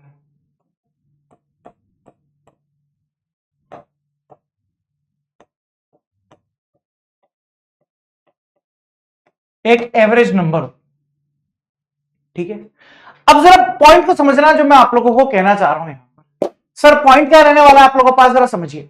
जैसे मान लीजिए मेरे पास एक क्लास में 10 स्टूडेंट हैं, ठीक है सर, उन 10 स्टूडेंट के बारे में अगर मैं आप लोगों से कहना चाहूं तो एक बात बोल सकता हूं कि सर इस 10 स्टूडेंट की क्लास के जो औसत नंबर हैं वो 100 में से 80 हैं, यानी औसत नंबर 80 बोल दिया है, तो जो एवरेज बोला गया है वो ऑक्सीडेशन नंबर है, यानी 10 बच्चों के जो औसत नंबर हैं वो आप लोगों के पास 80 हैं, ठीक है। लेकिन अगर मैं आप लोगों से बात करूं कि भैया उस 10 बच्चों में से हो सकता है किसी के 98 हो सकता है किसी के 95 हो सकता है किसी के 96 हो सकता है किसी के 97 हो, यानी अलग अलग बच्चों के वहां पर नंबर अलग अलग होंगे, तो वो वहां पर ऑक्सीडेशन स्टेट होगा। कि सर एक एग्जांपल दोबारा क्लियर करा दीजिए, एकदम मजा आ जाएगा। तो आइए मेरे दोस्तों एग्जाम्पल के द्वारा क्लियर कराता हूं आप लोगों को, जैसे देखने की कोशिश कीजिए। सर पॉइंट है Fe3O4 में Fe का ऑक्सीडेशन स्टेट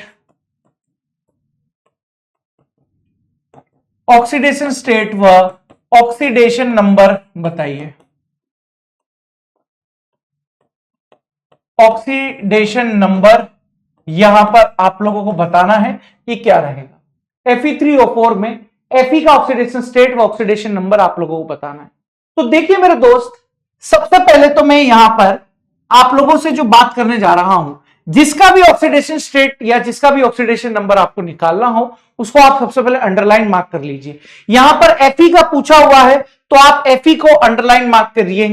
तो आपने जैसे ही Fe को अंडरलाइन मार्क किया, अब बताइए यहां पर Fe के कितने तत्व हैं? सर 3 तत्व हैं या 3 परमाणु हैं, तो एक Fe के लिए बेटा X हो जाता, एक Fe के लिए बेटा X हो जाता, तो 3 Fe के लिए बेटा यहां पर क्या होगा? 3x होगा।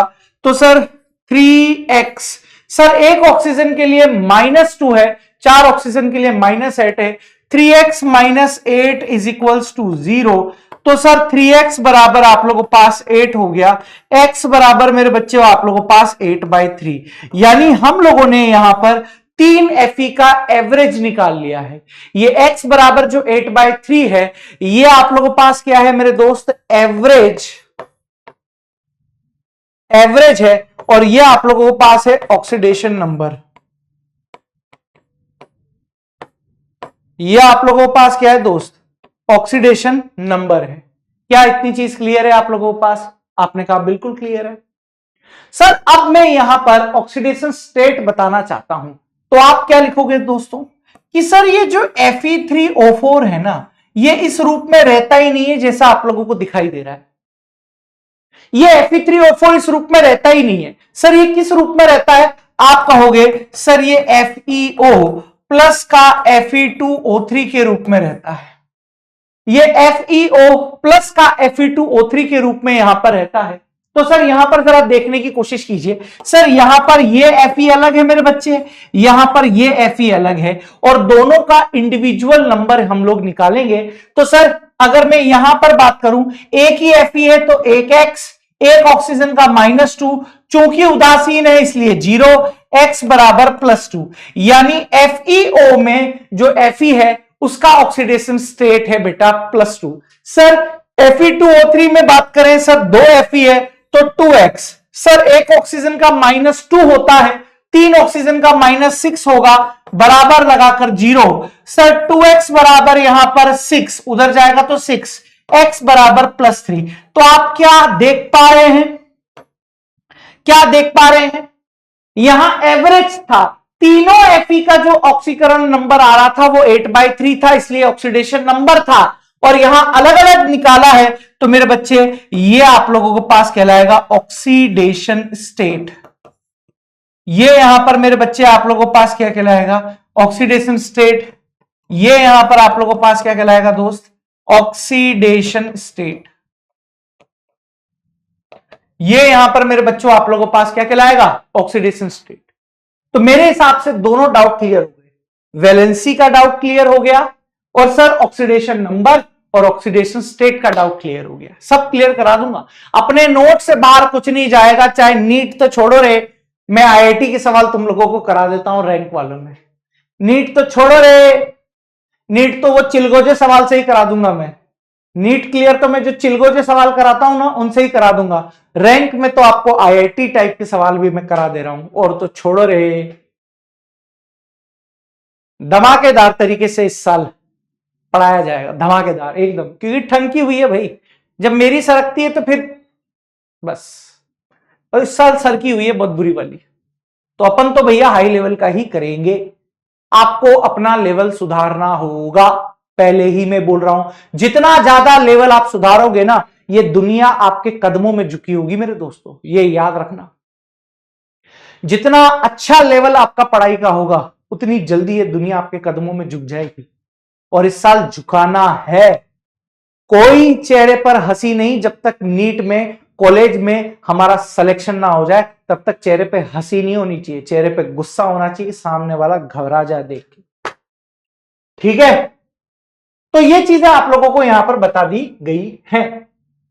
अब सर आगे की बात करते हैं मेरे प्यारे बच्चों, आगे की बात करते हैं। ये बैकग्राउंड क्या लगाया हुआ है इन्होंने यार, एकदम पागल ही है क्या?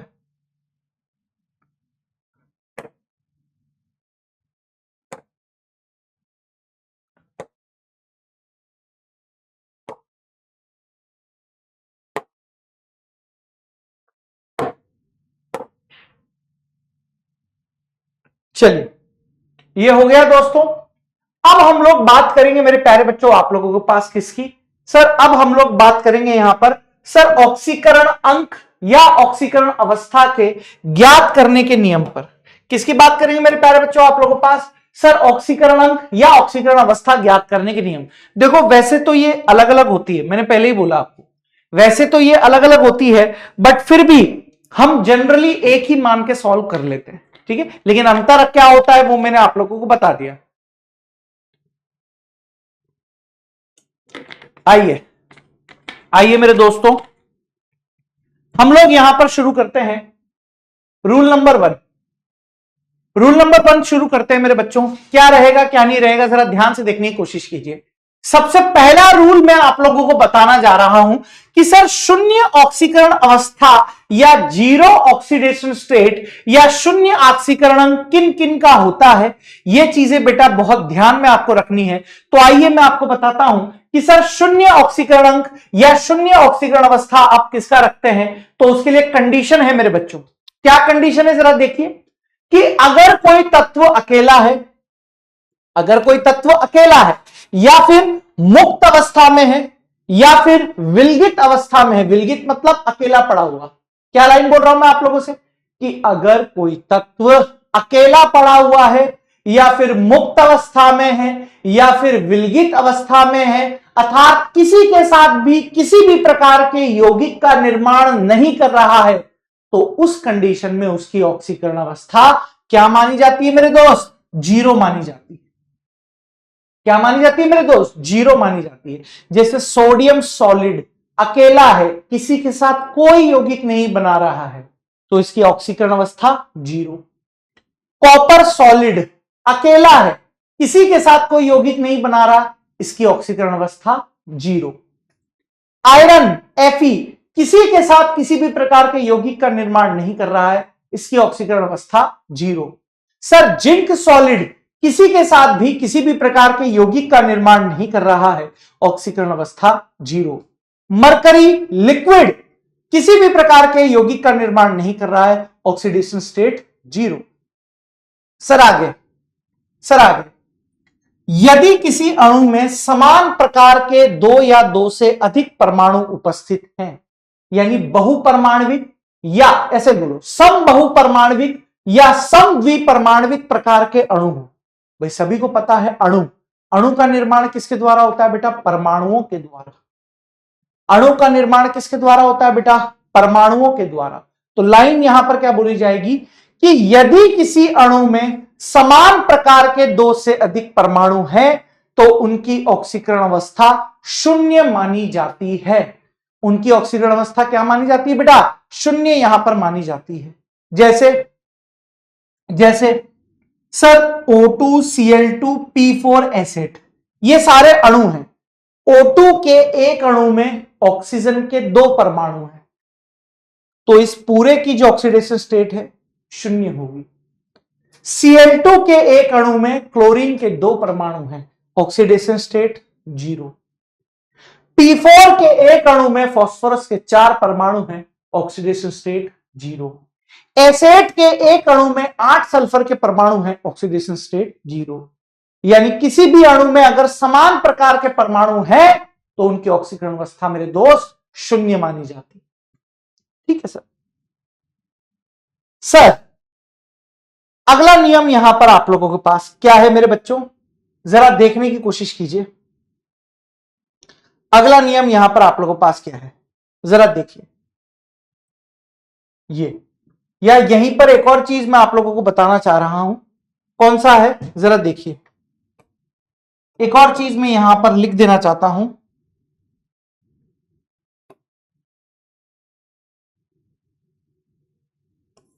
कहीं मैंने संकुल यौगिक का लिखा तो नहीं है, नहीं लिखा तो मैं लिख देता हूं। देखो इधर तीसरा पॉइंट आप लोगों के पास है, क्या है कि यदि किसी संकुल यौगिक, संकुल मतलब कॉम्प्लेक्स कंपाउंड, यदि किसी संकुल यौगिक में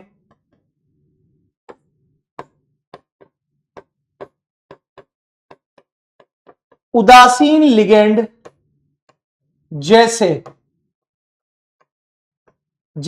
NH3, जैसे H2O, जैसे CO, ठीक है, जैसे NO, जैसे PH3 आदि उपस्थित हों, यदि किसी संकुल यौगिक में उदासीन लिगेंड जैसे NH3, H2O, CO, NO, PPH3 आदि उपस्थित हो तो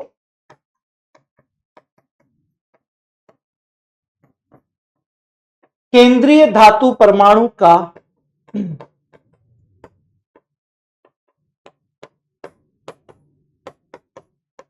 ऑक्सीडेशन स्टेट शून्य माना जाता है। यानी अगर किसी संकुल यौगिक में इस प्रकार के लिगेंड उपस्थित हैं तो उनका ऑक्सीडेशन स्टेट क्या मान लिया जाता है बेटा, शून्य मान लिया जाता है।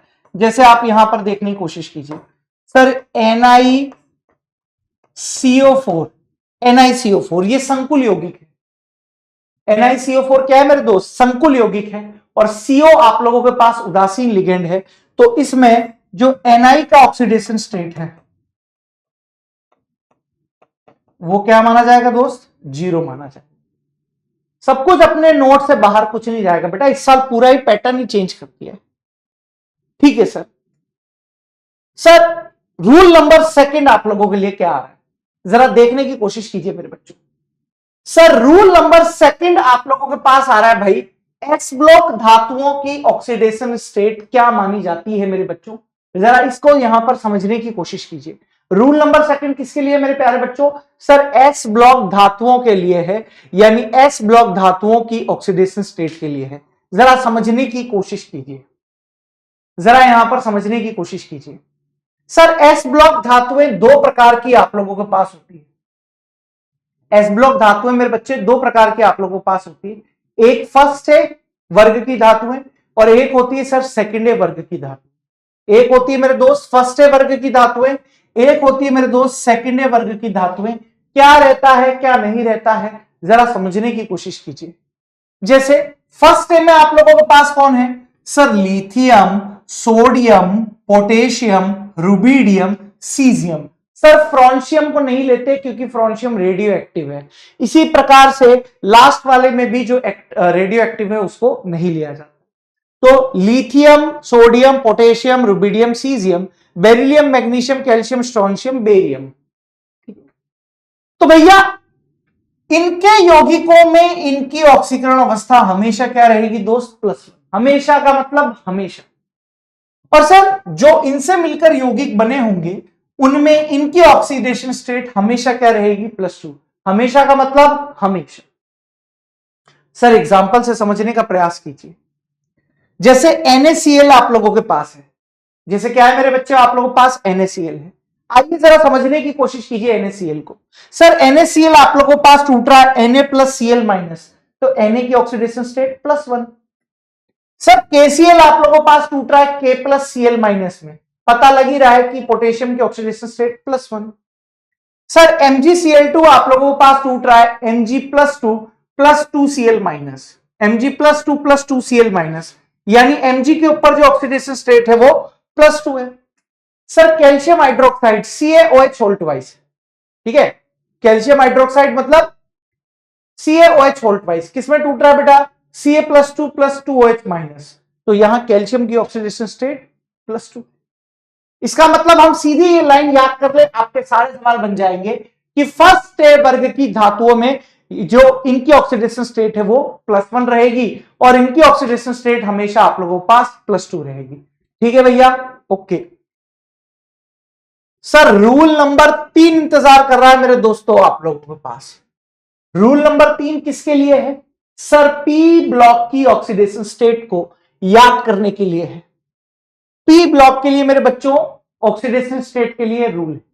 देखिए क्या रहने वाला है, क्या नहीं रहने वाला है, जरा समझिए। सर पी ब्लॉक में आप लोगों के पास सबसे पहले कौन कौन से ग्रुप होते हैं इसको यहां पर देखिए। सर 3rd है, 4th है, 5th है, 6th है, 7th है, ये मेंडलीव की आवर्त सारणी के अकॉर्डिंग मैंने यहां पर लिखा हुआ है। किसके अकॉर्डिंग लिखा हुआ है दोस्त? मेंडलीव की आवर्त सारणी के अकॉर्डिंग लिखा हुआ। सर पॉइंट समझने की कोशिश कीजिए। सर 3rd ए में आता है बेटा आप लोगों के पास, ब्रिटेन के ऑल गेलिए इंडिया में आकर तेल बेचे। याद करने का तरीका क्या है? ब्रिटेन के ऑल गेलिए इंडिया में आकर तेल बेचे।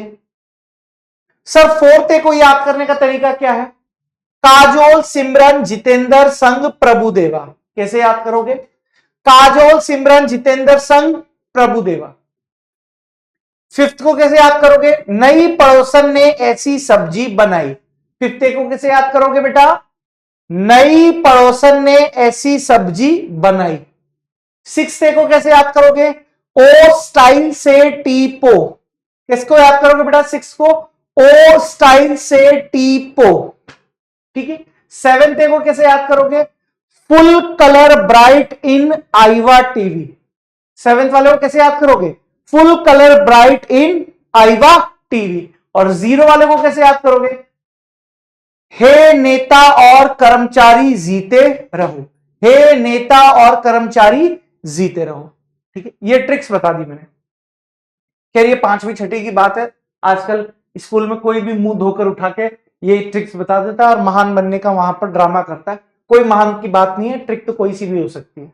ठीक है सर, महान कार्य यह है कि सर इनकी मैक्सिमम ऑक्सीडेशन स्टेट और मिनिमम ऑक्सीडेशन स्टेट कैसे ज्ञात करेंगे। ठीक है, इनकी मैक्सिमम ऑक्सीडेशन स्टेट और सर मिनिमम ऑक्सीडेशन स्टेट कैसे ज्ञात करेंगे मेरे बच्चों, जरा आइए समझने की कोशिश करते हैं। तो सर मैक्सिमम ऑक्सीडेशन स्टेट यानी अधिकतम ऑक्सीकरण अवस्था ज्ञात करने का सूत्र है, जो आप लोगों के पास वर्ग संख्या होगी, जिस तत्व की वर्ग संख्या होगी वही उसकी मैक्सिमम ऑक्सीडेशन स्टेट होगी। और सर मिनिमम ऑक्सीडेशन स्टेट कैसे निकालेंगे? सर वर्ग संख्या -8 कर देना है। वर्ग संख्या -8 आप लोगों को कर देना है। जैसे यहां देखिए, boron, aluminium, gallium, indium, thallium, ये आप लोगों के पास 3rd ए वर्ग के तत्व हैं। तो अगर इन तत्व की अधिकतम ऑक्सीकरण अवस्था बोलूं तो जो वर्ग संख्या है, वर्ग संख्या 3 है, तो इनकी अधिकतम ऑक्सीकरण अवस्था +3 होगी। और अगर इन तत्वों की न्यूनतम निकालनी होगी तो मैं क्या करूंगा? वर्ग संख्या -8 यानी 3 -8 करूंगा तो मिनिमम कितनी आ जाएगी भाई? 3 - 8 बराबर -5 ही तो बचेगा। यानी इन सारे तत्वों की जो मिनिमम ऑक्सीडेशन स्टेट होगी वो -3 आप लोगों के पास होगी। क्या होगी दोस्त? -3 होगी। सर यहां पर देखने की कोशिश करो, इन सारे तत्वों को देखने की कोशिश करो। सर इन सारे तत्वों को अगर आप देखोगे तो वर्ग संख्या यहां पर 4 है, इसीलिए यहां पर लिखा गया है कि इन सभी तत्वों की मैक्सिमम ऑक्सीडेशन स्टेट +4 है। सर अगर मिनिमम निकालनी होगी तो मैं क्या करूंगा? सर वर्ग संख्या -8 यानी 4 - 8 करूंगा तो -4 इन सभी तत्वों की मिनिमम ऑक्सीडेशन स्टेट यहां पर रहने वाली है। सर यहां पर देखने की कष्ट करें, फिफ्थ ग्रुप की बात करें तो सर फिफ्थ ग्रुप में इन सभी तत्वों का जो ग्रुप नंबर है वो फिफ्थ है, तो इन सभी तत्वों की जो मैक्सिमम ऑक्सीडेशन स्टेट होगी वो +5 हो जाएगी। वर्ग संख्या जो है वही मैक्सिमम ऑक्सीडेशन स्टेट है। लेकिन जब मैं मिनिमम ऑक्सीडेशन स्टेट निकालूंगा तो आप क्या कहोगे, सर यहां पर 5 -8 कीजिए, तो 5 -8 करोगे तो कितना बच गया, -3 बच गया कि नहीं बच गया? आपने कहा बिल्कुल ठीक है।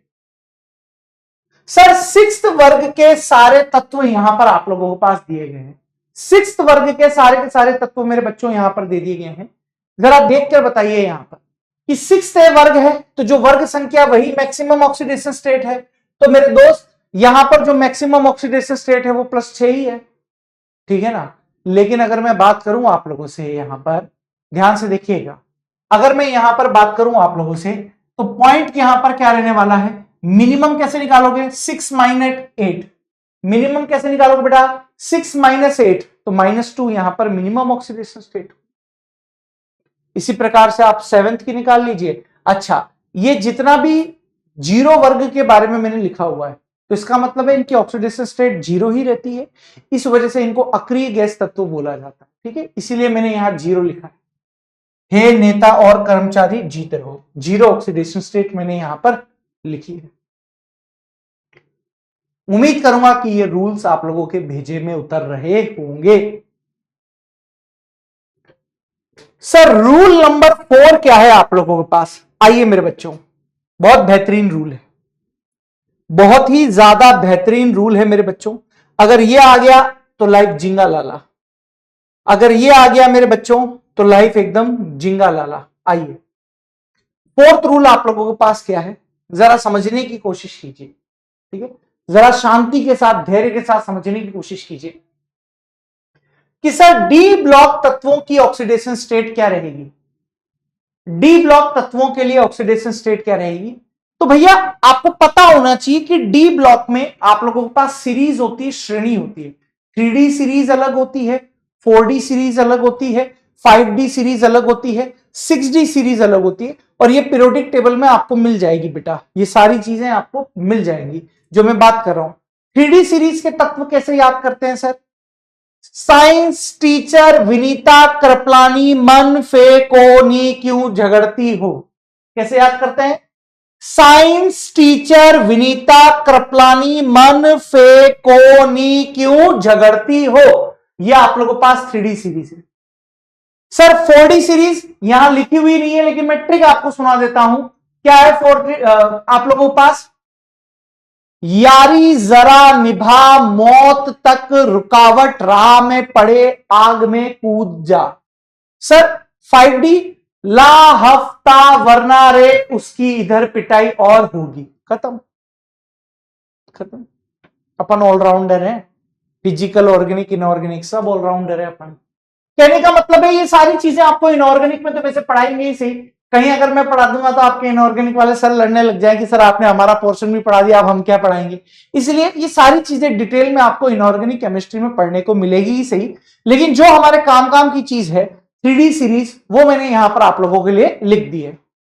तो मेरे बच्चों 3D सीरीज आप लोगों के काम की रहेगी हमारे इस चैप्टर में, तो मैंने यहां ट्रिक भी बता दी है, साइंस टीचर विनीता कृपलानी मन फे कोनी क्यों झगड़ती हो, ये इनके परमाणु क्रमांक भी लिख दिए हैं बेटा, 21, 22, 23, 24, 25, 26, 27, 28, 29, 30, ठीक है।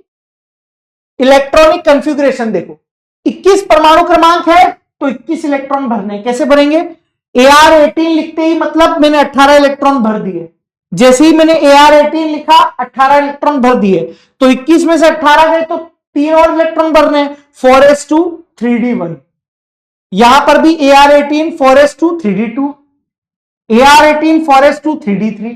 अच्छा ये अपवादित है, ये एक्सेप्शन है, ये वाला और ये वाला एक्सेप्शन है बेटा, ये दोनों इलेक्ट्रॉनिक कॉन्फ़िगरेशन आप लोगों के पास एक्सेप्शनल है। यानी सर यहां पर एक्स्ट्रा स्टेबिलिटी के लिए भाई यहां पर आना क्या चाहिए था आपके अकॉर्डिंग, 4s2 3d4 आना चाहिए था, परंतु 3d5 होने पर ये एक्स्ट्रा स्टेबल हो जाता है, अर्धपूरित विन्यास धारण कर लेता है। इसी वजह से यहां पर ये 4s1 3d5 हो गया। बाकी वापस normal 4s2 3d5, 4s2 3d6, 4s2 3d7, 4s2 3d8। अब यहां पर लफड़ा क्या हो गया, 4s2 3d9 आना चाहिए था, लेकिन पूर्ण पूरित इलेक्ट्रॉनिक विन्यास, कंप्लीटली फिल्ड इलेक्ट्रॉनिक कॉन्फ़िगरेशन प्राप्त करने के लिए इसने 4s1 3d10 कर दिया। इसी वजह से ये दो अपवादित यहां पर इलेक्ट्रॉनिक विन्यास है। ठीक है सर। सर आगे की चीज कि सर 3D सीरीज के लिए सर मिनिमम ऑक्सीडेशन स्टेट और सर मैक्सिमम ऑक्सीडेशन स्टेट कैसे ज्ञात करी जाती है? 3D सीरीज के लिए सर मिनिमम ऑक्सीडेशन स्टेट और मैक्सिमम ऑक्सीडेशन स्टेट कैसे ज्ञात करी जाती है? सर फॉर्मूला आप लोगों को लिखा दिया गया है। फॉर्मूला मेरे प्यारे बच्चों आप लोगों के लिए यहां पर लिखाया गया है, जरा शांति के साथ धैर्य के साथ देखने की कोशिश कीजिए। सर मिनिमम ऑक्सीडेशन स्टेट बराबर जितने भी NS, N का मतलब भाइटम S में, N का मतलब भाइटम S कोश में उपस्थित इलेक्ट्रॉन, भाइटम S कोश में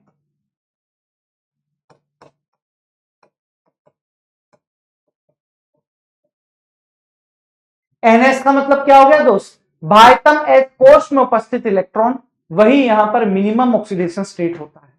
ठीक है सर। मैक्सिमम ऑक्सीडेशन स्टेट का मतलब क्या हो गया कि सर भाइटम S कोश में उपस्थित इलेक्ट्रॉन प्लस N-1D कोश में उपस्थित अयुग्मित इलेक्ट्रॉन। अयुग्मित इलेक्ट्रॉन का मतलब क्या होता है सर, ऐसे इलेक्ट्रॉन जो दूसरे इलेक्ट्रॉन के साथ जोड़े नहीं बनाता। अयुग्मित इलेक्ट्रॉन का मतलब क्या होता है दोस्त, ऐसे इलेक्ट्रॉन जो दूसरे इलेक्ट्रॉन के साथ जोड़े नहीं बनाता है, वो आप लोगों के पास अयुग्मित इलेक्ट्रॉन कहलाता है। क्या कहलाता है मेरे दोस्त, अयुग्मित इलेक्ट्रॉन यहां पर कहलाता है। आइए मेरे प्यारे बच्चों जरा समझ लेते हैं। स्कैंडियम के लिए जरा देखते हैं कि सर S में 2 इलेक्ट्रॉन है तो मिनिमम ऑक्सीडेशन स्टेट +2 हो गई, और मैक्सिमम कैसे निकालेंगे सर, भाइटम S कोश में जितने इलेक्ट्रॉन हो प्लस N-1D में अयुग्मित इलेक्ट्रॉन लेने हैं, कुल इलेक्ट्रॉन नहीं अयुग्मित लेने हैं। तो यहां अयुग्मित 1 है, 2 + 1 = 3 हो गया मेरे बच्चों। तो मिनिमम हो गई +2, मैक्सिमम हो गई +3। सर टाइटेनियम क्या हो सर, S में 2 इलेक्ट्रॉन है तो मिनिमम हो गई आप लोगों के पास +2। सर मैक्सिमम में क्या करना है, NH के electron plus N-1D unpaired electron या अयुग्मित इलेक्ट्रॉन। तो 2 यहां है 2 यहां है, 2 + 2 4, मिनिमम 2 मैक्सिमम 4। वेनेडियम की बात करते हैं, S में 2 इलेक्ट्रॉन तो मिनिमम हो गए यहां पर 2। सर D में 3 है, अयुग्मित है तीनों के तीनों, 2 + 3 5। क्रोमियम में S में 1 ही इलेक्ट्रॉन है तो जो S के इलेक्ट्रॉन है वही यहां पर मिनिमम है। और सर 5 इलेक्ट्रॉन D में है, अयुग्मित होने चाहिए, 1 + 5 6। सर मैग्नीज की बात हो रही है, S में 2 इलेक्ट्रॉन है तो यही यहां पर मिनिमम हो गया, यही यहां पर क्या हो गया दोस्त, मिनिमम। सर मैक्सिमम करेंगे तो D अभी तक कोई टेंशन नहीं है, 5 तक D में कोई टेंशन नहीं है, यहां पर 2 + 5 = 7। अब टेंशन यहां से शुरू हो जाएगी। सर अगर मैं Fe के इलेक्ट्रॉन बनाता हूं, Fe के इलेक्ट्रॉन बनाता हूं, सर D में कितने हैं दोस्त, 6 इलेक्ट्रॉन है। कैसे दिखाओगे मेरे बच्चे, पहले 1 2 3 4 5 6। तो अब अयुग्मित इलेक्ट्रॉन 6 मत बोल देना, मैंने क्या बोला था सर, अयुग्मित इलेक्ट्रॉन का साफ मतलब होता है कि भाई ऐसे इलेक्ट्रॉन जो दूसरे इलेक्ट्रॉन के साथ जोड़े नहीं बनाता। अयुग्मित इलेक्ट्रॉन का मतलब क्या हो गया मेरे दोस्त, ऐसे इलेक्ट्रॉन जो दूसरे इलेक्ट्रॉन के साथ जोड़े नहीं बनाता है, दैट इज आप लोगों के पास अयुग्मित इलेक्ट्रॉन। यानी सर जो जोड़े नहीं बना रहे हैं वो कितने हैं, 1 2 3 4, यानी D6 में अयुग्मित इलेक्ट्रॉन 4 है। D6 में अयुग्मित इलेक्ट्रॉन 4 हैं, 4 प्लस 2 बराबर 6, 4 प्लस 2 बराबर 6। सर अब D7 है, D7 ऐसा हो गया। सर अयुग्मित इलेक्ट्रॉन अब 3 हो गए, तो 3 प्लस 2 बराबर 5। सर D8 हो गया। मतलब सर अब अयुग्मित इलेक्ट्रॉन 2 बच गए, तो सर 2 प्लस 2 बराबर 4। सर D10 का मतलब सारे इलेक्ट्रॉन ने जोड़े बना लिए, सारे इलेक्ट्रॉन ने कपल बना लिए, तो अयुग्मित इलेक्ट्रॉन है ही नहीं। इस वजह से सिर्फ यहां पर s के इलेक्ट्रॉन, एक इलेक्ट्रॉन है तो +1, 2 इलेक्ट्रॉन है तो +2। ये हिसाब किताब है आप लोगों के पास। तो 3D सीरीज के लिए पूरे एलिमेंट्स के लिए मैंने आपको यहां पर सॉल्व करके बता दिया कि कैसे आप मिनिमम ऑक्सीडेशन स्टेट चेक करोगे, कैसे यहां पर आप मैक्सिमम ऑक्सीडेशन स्टेट चेक करोगे। सर 4D 5D व F ब्लॉक के तत्व, 4D 5D और F ब्लॉक के तत्व मेरे बच्चों कौन सी ऑक्सीकरण अवस्था प्रदर्शित करते हैं? सर परिवर्तनशील ऑक्सीकरण अवस्था प्रदर्शित करते हैं।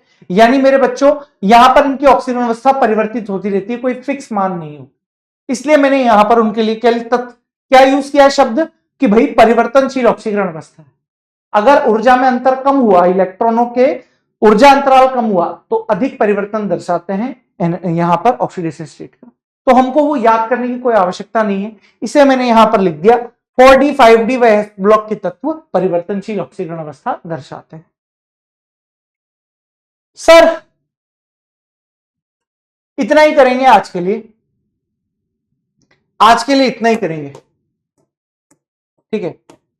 एक साथ ज्यादा अगर करा देंगे तो दिक्कत हो जाएगी, एक साथ इतने ज्यादा सवाल करा देंगे तो आप लोगों को दिक्कत हो जाएगी, ठीक है। फिलहाल के लिए आप क्या कीजिएगा, ये जो कराया गया है इनको पढ़ने की कोशिश कीजिए।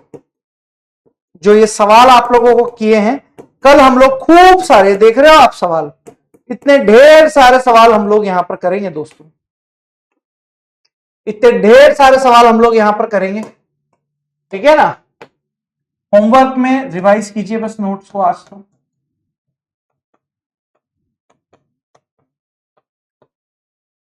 एक साथ इतने सारे रूल पढ़ा देंगे तो दिक्कत हो जाएगी। अभी आप इतने रूल्स याद कीजिए। तो आज हम लोगों ने परिचय की बात कर ली है, ठीक है, आज हम लोगों ने परिचय कर लिया है। इसके अलावा classical concept, modern concept,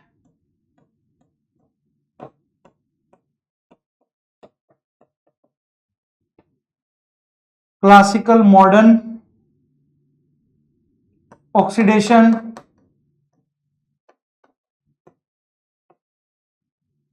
valency concept पढ़ा, ठीक है। फिर ऑक्सीडेशन,